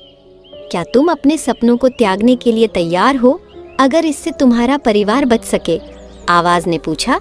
अरविंद ने बिना झिझक के कहा, हाँ, मेरे परिवार से बढ़कर कुछ नहीं है। लाल चक्र शांत हो गया और अरविंद भी कक्ष से बाहर आ गया। कपिल ने काले चक्र का चयन किया। अचानक उसने खुद को एक अंधेरी जगह पर पाया। चारों ओर केवल डरावने चेहरे और आवाजें थीं। तुम्हारा सबसे बड़ा डर क्या है? आवाज ने पूछा। मेरा डर ये है कि मैं कमजोर हूँ और लोग मुझे बेकार समझते हैं, कपिल ने कांपते हुए कहा। क्या तुम इसे स्वीकार करते हो? हाँ, लेकिन मैं खुद को बदलना चाहता हूँ, कपिल ने कहा। काले चक्र ने चमकना बंद कर दिया और कपिल भी कक्ष से बाहर आ गया। सभी ने अपनी अपनी परीक्षा पास कर ली थी। अब उनके सामने एक और दरवाजा था। इस पर लिखा था, केवल वही प्रवेश कर सकता है जिसने तीनों चक्रों को संतुलित किया हो। यह हमारी परीक्षा का अंतिम चरण है, रवि ने कहा। दूसरे कक्ष में एक विशाल मूर्ति थी। यह मूर्ति आधा इंसान और आधा शेर के रूप में थी। मूर्ति के चारों ओर सोने, चांदी और रत्नों का ढेर लगा था। क्या यही वह खजाना है? कपिल ने चमकती आंखों से पूछा। लेकिन जैसे ही कपिल ने खजाने को छूने की कोशिश की, मूर्ति की आंखें चमकने लगीं। जो भी इस खजाने को छूता है उसे अपनी सबसे मूल्यवान चीज त्यागनी होगी, मूर्ति ने गहरी आवाज में कहा। मूर्ति के पास एक दीपक था जिसमें 3 लौ जल रही थीं। पहली लौ शक्ति की थी, दूसरी लौ धन की थी, तीसरी लौ संबंधों की थी। तुम्हें इनमें से एक को बुझाना होगा। जो तुम बुझाओगे वही तुम्हारे जीवन से हमेशा के लिए चला जाएगा, मूर्ति ने कहा। अरविंद ने संबंधों को चुना, लेकिन तुरंत मूर्ति ने कहा, तुम झूठ बोल रहे हो। अरविंद ने महसूस किया कि सत्य के बिना वह परीक्षा पास नहीं कर सकता। मैं धन को त्यागता हूँ, मेरे लिए मेरे प्रियजन सबसे महत्वपूर्ण हैं, उसने कहा। जैसे ही तीनों ने मूर्ति की परीक्षा पास की, मंदिर का अंतिम द्वार खुल गया। लेकिन इससे पहले कि वे खजाने तक पहुँच पाते, ठगों का समूह फिर से वहाँ आ गया। तुमने जो पाया है वह अब हमारा है, ठगों के नेता ने कहा। तुम इसे कभी नहीं ले जा सकते। यह खजाना केवल उन लोगों के लिए है जो इसे संभालने के योग्य हैं, रवि ने कहा। मंदिर के भीतर एक और भयंकर लड़ाई शुरू हुई। ठगों ने उन्हें हराने की कोशिश की, लेकिन अरविंद, रवि और कपिल ने मिलकर उन्हें परास्त कर दिया। लड़ाई के दौरान ठगों के नेता का असली उद्देश्य सामने आया। वह खजाने की शक्ति को अपने व्यक्तिगत लाभ के लिए उपयोग करना चाहता था। खजाने के करीब पहुंचने पर मूर्ति ने उन्हें बताया कि यह खजाना केवल प्रतीकात्मक है। असली खजाना उनके भीतर की ताकत और उनके द्वारा पास की गई परीक्षाएं थीं। यह खजाना केवल तुम्हारी आत्मा की शक्ति को दर्शाता है। इसे प्राप्त करना तुम्हारे जीवन का उद्देश्य था, मूर्ति ने कहा। मूर्ति की बात सुनकर तीनों के चेहरे पर हल्की मुस्कान आई, लेकिन वह मुस्कान जल्द ही गंभीरता में बदल गई। खजाने के प्रतीकात्मक अर्थ को समझने के बाद उनके मन में और भी सवाल उठने लगे। अगर यह खजाना केवल एक प्रतीक था तो नक्शा हमें यहाँ क्यों लाया? अरविंद ने चिंतित स्वर में पूछा। यह नक्शा केवल भौतिक संपत्ति के लिए नहीं है, यह हमारी आत्मा और हमारे निर्णयों को परखने का मार्ग है, रवि ने उत्तर दिया। कपिल ने नक्शे की ओर देखा। अगर यह नक्शा हमें और भी कठिन परीक्षाओं की ओर ले जा रहा है तो आगे की यात्रा और खतरनाक होगी। खतरों से बचने के लिए हम यहाँ नहीं आए हैं, अरविंद ने दृढ़ता से कहा। हम इसे अंत तक पूरा करेंगे। मंदिर का वातावरण धीरे धीरे बदलने लगा। दीवारों से पत्थर खिसकने लगे और फर्श कंपन करने लगा। हमें जल्दी बाहर निकलना होगा, रवि ने चिल्लाया। तीनों तेजी से मंदिर के द्वार की ओर भागे, लेकिन रास्ते में एक बड़ा पत्थर उनके रास्ते में आ गिरा। यहाँ से निकलने का दूसरा रास्ता खोजना होगा, अरविंद ने कहा। मूर्ति के पास एक और दरवाजा था जो अब तक बंद था। जैसे ही उन्होंने उसे खोलने की कोशिश की, दरवाजे पर एक और पहेली उभर आई। जो प्रकाश को ढूंढता है उसे अंधकार से गुजरना होगा। इसका क्या मतलब हो सकता है? कपिल ने डरते हुए पूछा। यह हमें बताता है कि यह रास्ता अंधेरे और खतरों से भरा होगा, लेकिन यही एकमात्र विकल्प है, रवि ने कहा। दरवाजे के पीछे एक संकरी सुरंग थी। सुरंग के अंदर गहरा अंधेरा था और उसमें से ठंडी हवा का झोंका आ रहा था। सुरंग के अंदर दीवारों पर अजीब चिन्ह बने हुए थे। हर चिन्ह किसी जानवर या पक्षी की आकृति से मिलता जुलता था। यह चिन्ह किसी प्राचीन भाषा के प्रतीक हो सकते हैं, रवि ने अनुमान लगाया। हमें इनका अर्थ समझने की कोशिश करनी चाहिए। ये हमारी अगली राह का संकेत हो सकते हैं, अरविंद ने कहा। सुरंग के बीच में एक पत्थर की पट्टी रखी थी। उस पर लिखा था, 4 तत्वों का संतुलन खोजो, जल, अग्नि, वायु और पृथ्वी। केवल वही आगे बढ़ सकता है जो इन चारों को जोड़ सके। सुरंग के एक हिस्से में एक बड़ा तालाब था। तालाब के पार जाने के लिए एक नाव थी, लेकिन नाव को खींचने के लिए कोई रस्सी नहीं थी। यहाँ से पार करने के लिए हमें नाव को अपने संतुलन से चलाना होगा, रवि ने कहा। अरविंद ने नाव को तालाब में डाला और ध्यान से संतुलन बनाए रखते हुए उसे पार किया। यह हमारे धैर्य की परीक्षा है, उसने कहा। तालाब के बाद एक हिस्सा आग की लपटों से भरा हुआ था। लपटें ऊपर नीचे हो रही थीं और उनके बीच से रास्ता निकालना बेहद मुश्किल था। यहाँ सावधानी से चलना होगा, कोई भी गलती हमें नुकसान पहुँचा सकती है, रवि ने चेतावनी दी। अरविंद और रवि ने लपटों के बीच से गुजरने का तरीका निकाला। उन्होंने एक कपड़े को पानी में भिगोकर अपने सिर पर रखा और धीरे धीरे आगे बढ़े। आग के बाद एक गलियारा था जहाँ तेज हवाएं चल रही थीं। इतनी तेज कि चलना मुश्किल हो रहा था। यहाँ हमारी ताकत का इम्तिहान है, हमें मिलकर आगे बढ़ना होगा, अरविंद ने कहा। तीनों ने एक दूसरे का हाथ पकड़ा और मिलकर तेज हवा का सामना किया। अंत में एक बड़ा पत्थर रास्ते में गिरा हुआ था। उसे हटाने के लिए तीनों ने मिलकर अपनी पूरी ताकत लगाई। यह हमारी सामूहिक शक्ति को परख रहा है, रवि ने कहा। चारों परीक्षाओं को पार करने के बाद सुरंग के अंत में एक और दरवाजा दिखाई दिया। दरवाजे पर लिखा था, जो इन सभी तत्वों को संतुलित करता है वही अगले चरण तक पहुंच सकता है। दरवाजे के पार एक और कक्ष था जिसमें एक नई पट्टी और नक्शे का अगला हिस्सा था। यह नक्शा हमें एक रेगिस्तान की ओर ले जा रहा है, रवि ने कहा। रेगिस्तान? वहाँ तो मुश्किलें और भी बढ़ जाएंगी, कपिल ने कहा। मुश्किलें ही हमारी ताकत को परखती हैं, अरविंद ने मुस्कुराते हुए कहा। जैसे ही तीनों ने सुरंग से बाहर कदम रखा, ठगों का वही समूह उनके सामने आ गया। लेकिन इस बार उनके साथ एक नया व्यक्ति था। यह व्यक्ति ऊंचा और ताकतवर लग रहा था। उसके चेहरे पर गहरी दरारें और आंखों में क्रूरता थी। मैं हूँ पाब्योम ध्रुव, मैं इस यात्रा का असली रक्षक हूँ। तुमने मेरे आदमियों को हराया, लेकिन अब तुम मुझसे नहीं बच सकते, ध्रुव ने कहा। ध्रुव और ठगों ने तीनों पर हमला किया। यह लड़ाई पिछले सभी संघर्षों से ज्यादा कठिन थी। ध्रुव अकेले ही तीनों पर भारी पड़ रहा था। यह आदमी सामान्य नहीं है, यह किसी शक्ति का उपयोग कर रहा है, रवि ने कहा। अरविंद ने अपनी पूरी ताकत लगाई और ध्रुव को रोकने की कोशिश की, लेकिन ध्रुव ने उसे जोर से धक्का दे दिया। हमें मिलकर इसे हराना होगा, रवि ने कहा। तीनों ने मिलकर ध्रुव को हराया। लड़ाई के बाद ध्रुव ने स्वीकार किया कि वह केवल लालच और क्रोध से प्रेरित था। मैंने सोचा यह खजाना मेरी शक्ति को बढ़ा देगा, लेकिन मैं गलत था, ध्रुव ने कहा। अरविंद ने ध्रुव को माफ कर दिया और कहा, तुम्हें अपने रास्ते पर लौट जाना चाहिए। जीवन का असली खजाना तुम्हारे भीतर है। ध्रुव और ठगों की हार के बाद अरविंद, रवि और कपिल ने राहत की सांस ली, लेकिन राहत का समय ज्यादा लंबा नहीं था। जैसे ही उन्होंने नक्शे के अगले हिस्से पर नजर डाली, उनका सामना एक विशाल रेगिस्तान से हुआ। रेगिस्तान दूर तक फैला हुआ था और उसकी गर्म हवा उनकी त्वचा को झुलसा रही थी। सूरज अपनी पूरी ताकत से चमक रहा था और चारों ओर रेत के टीले थे। यह रास्ता सबसे कठिन होगा, रवि ने कहा। हमें पानी और भोजन का इंतजाम करना होगा। इस रेगिस्तान में हम बिना तैयारी के नहीं टिक पाएंगे, अरविंद ने गंभीरता से कहा। रेगिस्तान की सीमा पर उन्हें एक छोटा सा गांव मिला। यह गांव रेत में दबा हुआ लग रहा था। वहाँ केवल कुछ झोपड़ियाँ थीं और इक्का दुक्का लोग दिख रहे थे। यहाँ हमें कुछ जरूरी चीजें मिल सकती हैं, कपिल ने उम्मीद जताई। गांव में एक बूढ़ा व्यक्ति था जो अपने ऊँटों के पास बैठा हुआ था। तुम लोग इस तरफ क्यों आए हो? बूढ़े ने पूछा।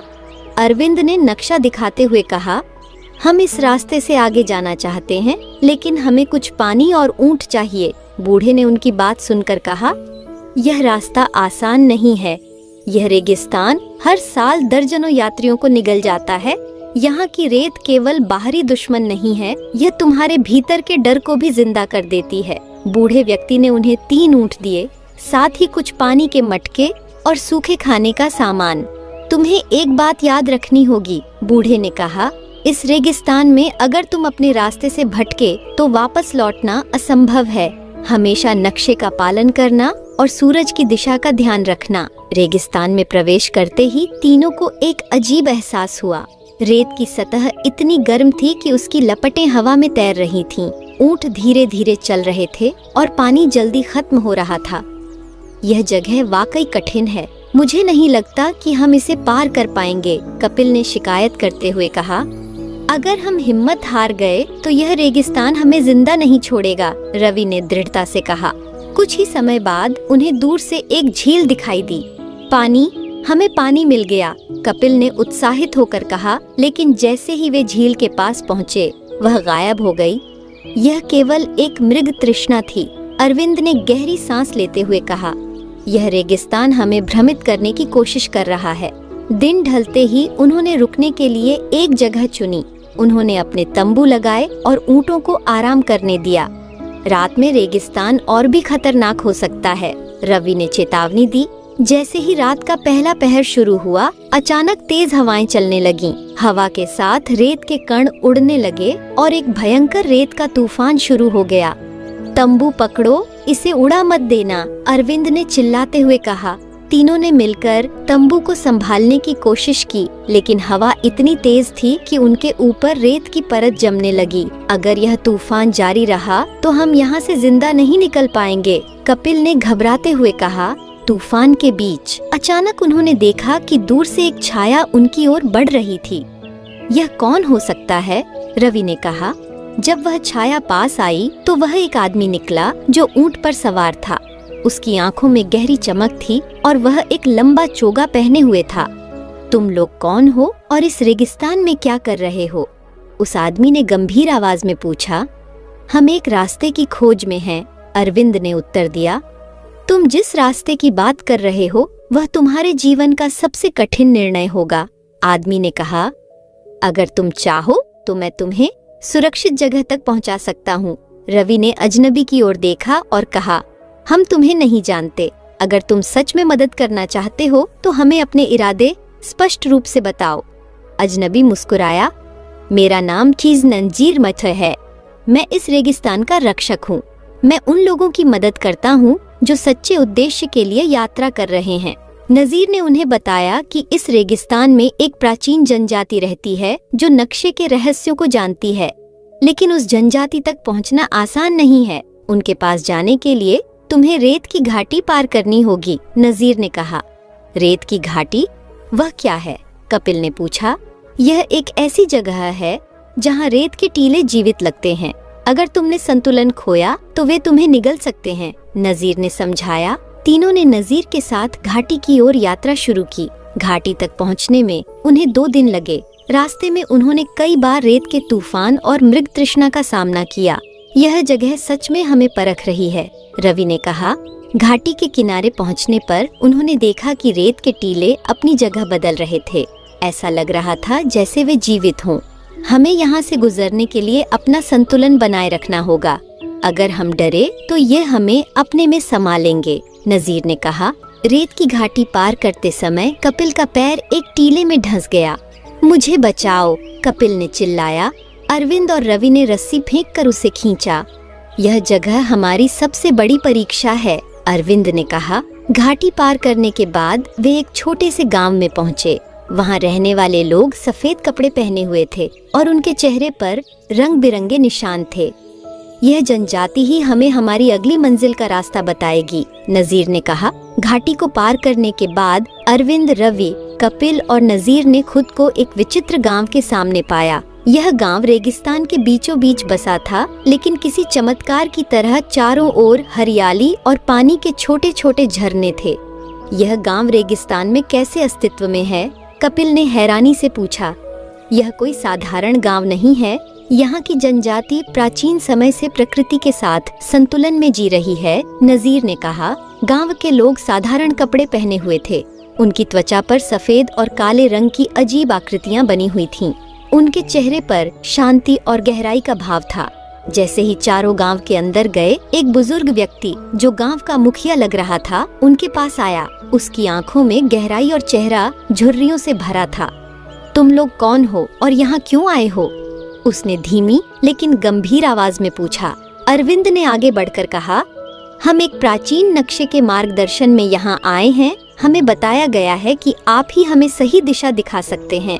मुखिया ने कुछ देर सोचा और कहा, यह नक्शा केवल तुम्हें यहाँ तक नहीं लाया है, यह तुम्हें तुम्हारे भीतर के अंधकार और प्रकाश का सामना करने के लिए प्रेरित करता है।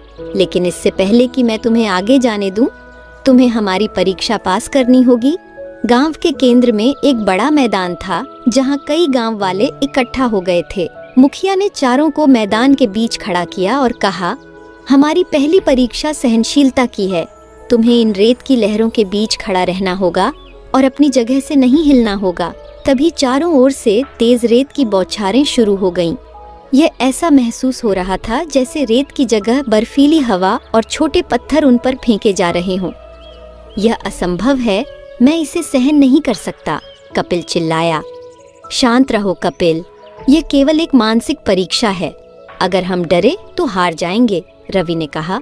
अरविंद ने अपने दिमाग को शांत किया और अपने चारों ओर चल रही बौछारों की परवाह किए बिना स्थिर खड़ा रहा।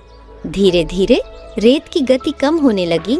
मुखिया ने मुस्कुराते हुए कहा, तुमने यह परीक्षा पास कर ली है। सहनशीलता ही सबसे बड़ा बल है।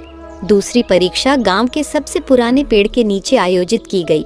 यह पेड़ इतना बड़ा और घना था कि उसकी छाया गांव के आधे हिस्से को ढक रही थी। मुखिया ने कहा, इस पेड़ के नीचे बैठो और अपनी आंखें बंद करो। तुम्हें अपने अतीत के सबसे गहरे डर का सामना करना होगा। जैसे ही चारों ने अपनी आंखें बंद की, उन्हें अलग अलग दृश्य दिखाई देने लगे। अरविंद, उसने खुद को अपने परिवार के बिना अकेला पाया। उसके व्यापार और सपने सब बर्बाद हो चुके थे, लेकिन उसने खुद से कहा, मैं अपने सपनों के लिए लड़ूंगा, मैं हार नहीं मानूंगा। अरविंद, उसने देखा कि उसका अतीत, जहाँ गरीबी और दर्द था, उसे घेरने की कोशिश कर रहा है। उसने चिल्लाकर कहा, तुम मुझे परास्त नहीं कर सकते, मेरा अतीत मेरी ताकत है। कपिल, उसने खुद को पूरी तरह असफल होते देखा। उसका डर उसे खाने की कोशिश कर रहा था, लेकिन उसने कहा, मैं खुद को बदल सकता हूँ, यह मेरा फैसला है। जब सभी ने अपनी आंखें खोलीं, मुखिया ने कहा, तुमने यह परीक्षा भी पास कर ली। अपने अतीत को स्वीकार करना और उसे अपनी ताकत बनाना ही सच्ची शक्ति है। मुखिया ने उन्हें गांव के एक गुफानुमा कक्ष में ले जाया। इस कक्ष में चारों ओर बड़े बड़े दर्पण लगे हुए थे।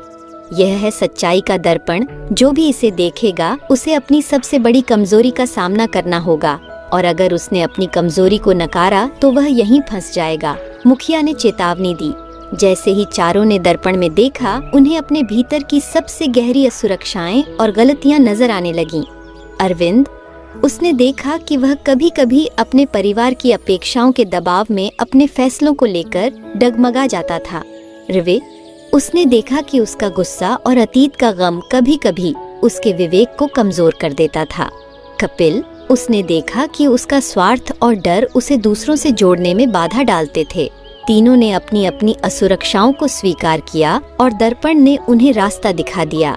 मुखिया ने अंततः कहा, तुमने इन सभी परीक्षाओं को पास कर लिया है। अब मैं तुम्हें अगले स्थान का मार्ग दिखाऊंगा, लेकिन याद रखना, यह अंतिम चरण नहीं है। तुम्हारी सबसे बड़ी चुनौती अभी बाकी है। मुखिया ने उन्हें एक प्राचीन पत्थर दिया जिसमें नक्शे का अंतिम हिस्सा उकेरा हुआ था। यह हिस्सा एक खंडहर नुमा महल की ओर इशारा कर रहा था, जो रेगिस्तान के और भी गहरे हिस्से में स्थित था। जैसे ही तीनों ने गांव से विदा ली, उन्हें लगा कि कोई उनका पीछा कर रहा है। यह ठगों का वही समूह था जिसने पहले भी उन पर हमला किया था। यह लोग इतनी बार हारने के बाद भी हमारा पीछा क्यों कर रहे हैं? कपिल ने पूछा। ये खजाने के पीछे हैं। इन्हें रोकने के लिए हमें अपनी ताकत और चतुराई दोनों का इस्तेमाल करना होगा, अरविंद ने कहा। मुखिया के आशीर्वाद और नक्शे का अंतिम हिस्सा मिलने के बाद अरविंद, रवि और कपिल ने अपनी यात्रा फिर से शुरू की। रेगिस्तान अब और भी चुनौतीपूर्ण लग रहा था। सूरज की गर्मी इतनी तीव्र थी कि रेत चमकते हुए शीशे की तरह दिखाई दे रही थी। यह रास्ता पिछले हिस्सों से भी कठिन लग रहा है, कपिल ने ऊंट की लगाम कसते हुए कहा। हमारे पास समय कम है। ठग हमें अब भी ढूंढ रहे हैं। हमें जल्द से जल्द महल तक पहुंचना होगा, रवि ने कहा। ऊंटों पर बैठकर वे नक्शे में दिए संकेतों का पालन करते हुए आगे बढ़े। नक्शा उन्हें एक गुप्त रास्ते पर ले जा रहा था, जहां बड़े बड़े रेत के टीले और टूटे हुए पत्थर के खंभे बिखरे हुए थे। जैसे ही उन्होंने आगे बढ़ना शुरू किया, अचानक रेत की सतह हिलने लगी। ऐसा लग रहा था जैसे रेत खुद जिंदा हो गई हो। यह क्या हो रहा है? रेत चल रही है, कपिल ने घबराते हुए कहा। रवि ने नक्शे पर गौर किया और कहा, यह रेत की घाटी का हिस्सा है। यह जगह अपने भंवरों के लिए जानी जाती है। अगर हम सही रास्ते पर नहीं चले तो यह हमें निगल सकती है। रेत के भंवर उनके चारों ओर बनने लगे। ऊंट घबराने लगे और उनके पैर रेत में ढंसने लगे।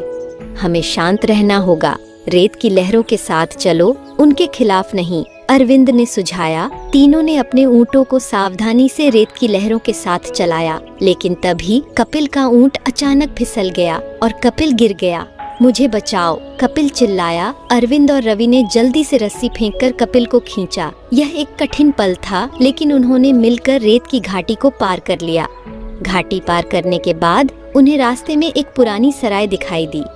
यह सराय पूरी तरह से खंडहर हो चुकी थी, लेकिन उसमें एक अद्भुत शांति थी। यह जगह इतनी सुनसान क्यों है? रवि ने पूछा। जैसे ही वे अंदर गए, एक बूढ़ा व्यक्ति वहाँ बैठा हुआ मिला। उसकी आंखें गहरी और आवाज रहस्यमय थी। तुम लोग इस रास्ते पर क्यों आए हो? उसने पूछा। हम नक्शे का अनुसरण कर रहे हैं, यह हमें एक खंडहर नुमा महल की ओर ले जा रहा है, अरविंद ने कहा। बूढ़े ने उन्हें चेतावनी दी। वह महल केवल उन लोगों के लिए है जो अपनी आत्मा के सच्चे उद्देश्य को जानते हैं। अगर तुम्हारे मन में लालच या भय है तो वह महल तुम्हें नष्ट कर देगा। जैसे ही वे सराय से बाहर निकले, ठगों का समूह अचानक उनके सामने आ गया। इस बार ठगों की संख्या पहले से ज्यादा थी और उनके पास हथियार भी थे। अब तुम लोग बच नहीं सकते, ठगों के नेता ने चिल्लाया। यह हमारा आखिरी मौका है, हमें इनसे निपटना होगा, रवि ने तलवार निकालते हुए कहा। ठगों और उनके बीच एक भयंकर लड़ाई शुरू हुई। रेत की तेज हवाओं के बीच तलवारें चमक रही थीं। अरविंद ने अपनी चतुराई का इस्तेमाल करते हुए ठगों को भ्रमित किया। उसने रेत में एक जाल तैयार किया जिसमें कई ठग फंस गए।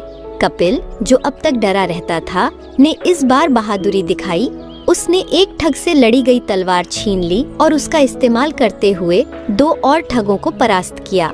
लड़ाई खत्म होने के बाद ठगों का नेता, जिसे उन्होंने पहले ध्रुव के नाम से जाना था, उनके सामने आ खड़ा हुआ। तुमने कई बार मुझे हराया, लेकिन मैं अब हार मानने वाला नहीं। मैं उस खजाने को पाना चाहता हूँ जो मेरे पूर्वजों का था, ध्रुव ने गुस्से से कहा। यह खजाना किसी के निजी स्वार्थ के लिए नहीं है, यह केवल उन लोगों के लिए है जो इसे समझने और उपयोग करने योग्य हैं, अरविंद ने कहा। लड़ाई के बाद उन्होंने अपनी यात्रा फिर से शुरू की। कुछ घंटों बाद उन्हें रेगिस्तान के बीचों बीच एक विशाल खंडहर नुमा महल दिखाई दिया। यह महल बहुत ही भव्य था, लेकिन टूटे फूटे स्तंभ और खिड़कियां उसकी दुर्दशा को दर्शा रहे थे। यह है वह जगह, यह महल ही हमारी अंतिम परीक्षा है, रवि ने कहा। महल के प्रवेश द्वार पर एक बड़ा दरवाजा था जो लोहे और लकड़ी का बना था।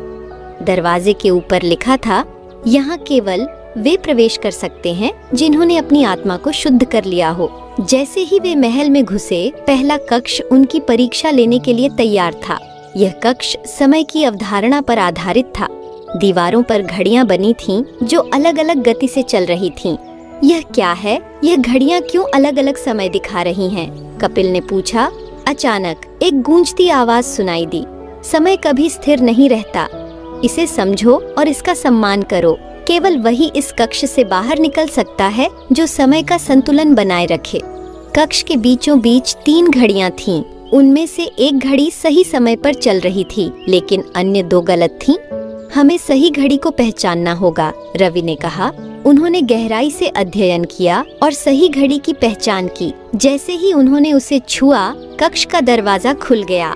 पहले कक्ष की चुनौती पार करने के बाद अरविंद, रवि और कपिल ने खुद को एक लंबे और अंधेरे गलियारे में पाया। गलियारे के दोनों ओर प्राचीन दीवारें थीं, जिन पर नक्काशी से युद्ध के दृश्य और बलिदान की कहानियां बनी हुई थीं। यह गलियारा बहुत लंबा और डरावना है, कपिल ने कहा। डरने का समय अब नहीं है, हमारी असली परीक्षा अभी शुरू हुई है, रवि ने कहा। जैसे ही वे गलियारे के अंत में पहुँचे, उन्होंने देखा कि एक और बड़ा कक्ष उनके सामने खुला। इस कक्ष की दीवारें चमकीले नीले और सुनहरे रंग से सजी थीं और बीचों बीच एक विशाल पेंडुलम झूल रहा था। कक्ष में घुसते ही एक गूंजती हुई आवाज सुनाई दी। संतुलन ही जीवन का आधार है। अगर तुम संतुलन खो दोगे तो तुम्हें यह महल छोड़ना होगा। कक्ष के बीच में एक पतली रस्सी का पुल था जो कक्ष के दूसरे छोर तक जा रहा था। पुल के नीचे गहरी खाई थी और उसके चारों ओर पानी की तेज लहरें घूम रही थीं। हमें इस पुल को पार करना होगा, अरविंद ने कहा। यह आसान नहीं होगा। यह केवल हमारी शारीरिक ताकत की नहीं बल्कि मानसिक संतुलन की परीक्षा है, रवि ने कहा। जैसे ही अरविंद ने पहला कदम रखा, पुल जोर जोर से हिलने लगा। उसने अपने पैरों को मजबूती से टिकाकर धीरे धीरे आगे बढ़ना शुरू किया। शांत रहो और ध्यान केंद्रित करो, रवि ने पीछे से कहा। कपिल, जो हमेशा घबराया रहता था, इस बार भी डगमगाने लगा। मुझे नहीं लगता कि मैं इसे पार कर सकता हूँ, उसने डरते हुए कहा। अगर तुमने कोशिश नहीं की तो हम यहाँ फंस जाएंगे। तुम्हें खुद पर भरोसा करना होगा, अरविंद ने उसे प्रोत्साहित किया। आखिरकार तीनों ने मिलकर एक दूसरे की मदद से पुल को पार कर लिया। जैसे ही वे दूसरी तरफ पहुँचे, खाई गायब हो गई और कक्ष का दरवाजा खुल गया। अगला कक्ष पूरी तरह से शीशों से बना था। हर शीशे में तीनों की अलग अलग छवियां झलक रही थीं। यह जगह अजीब है, ऐसा लगता है जैसे यह हमें देख रही है, कपिल ने कहा। एक गूंजती हुई आवाज ने कहा, यह ईमानदारी की परीक्षा है। जो अपनी सच्चाई से भागेगा वह यहाँ फंस जाएगा। अरविंद का दर्पण। उसने खुद को एक सफल व्यापारी के रूप में देखा, लेकिन वह अपने परिवार को भूल चुका था।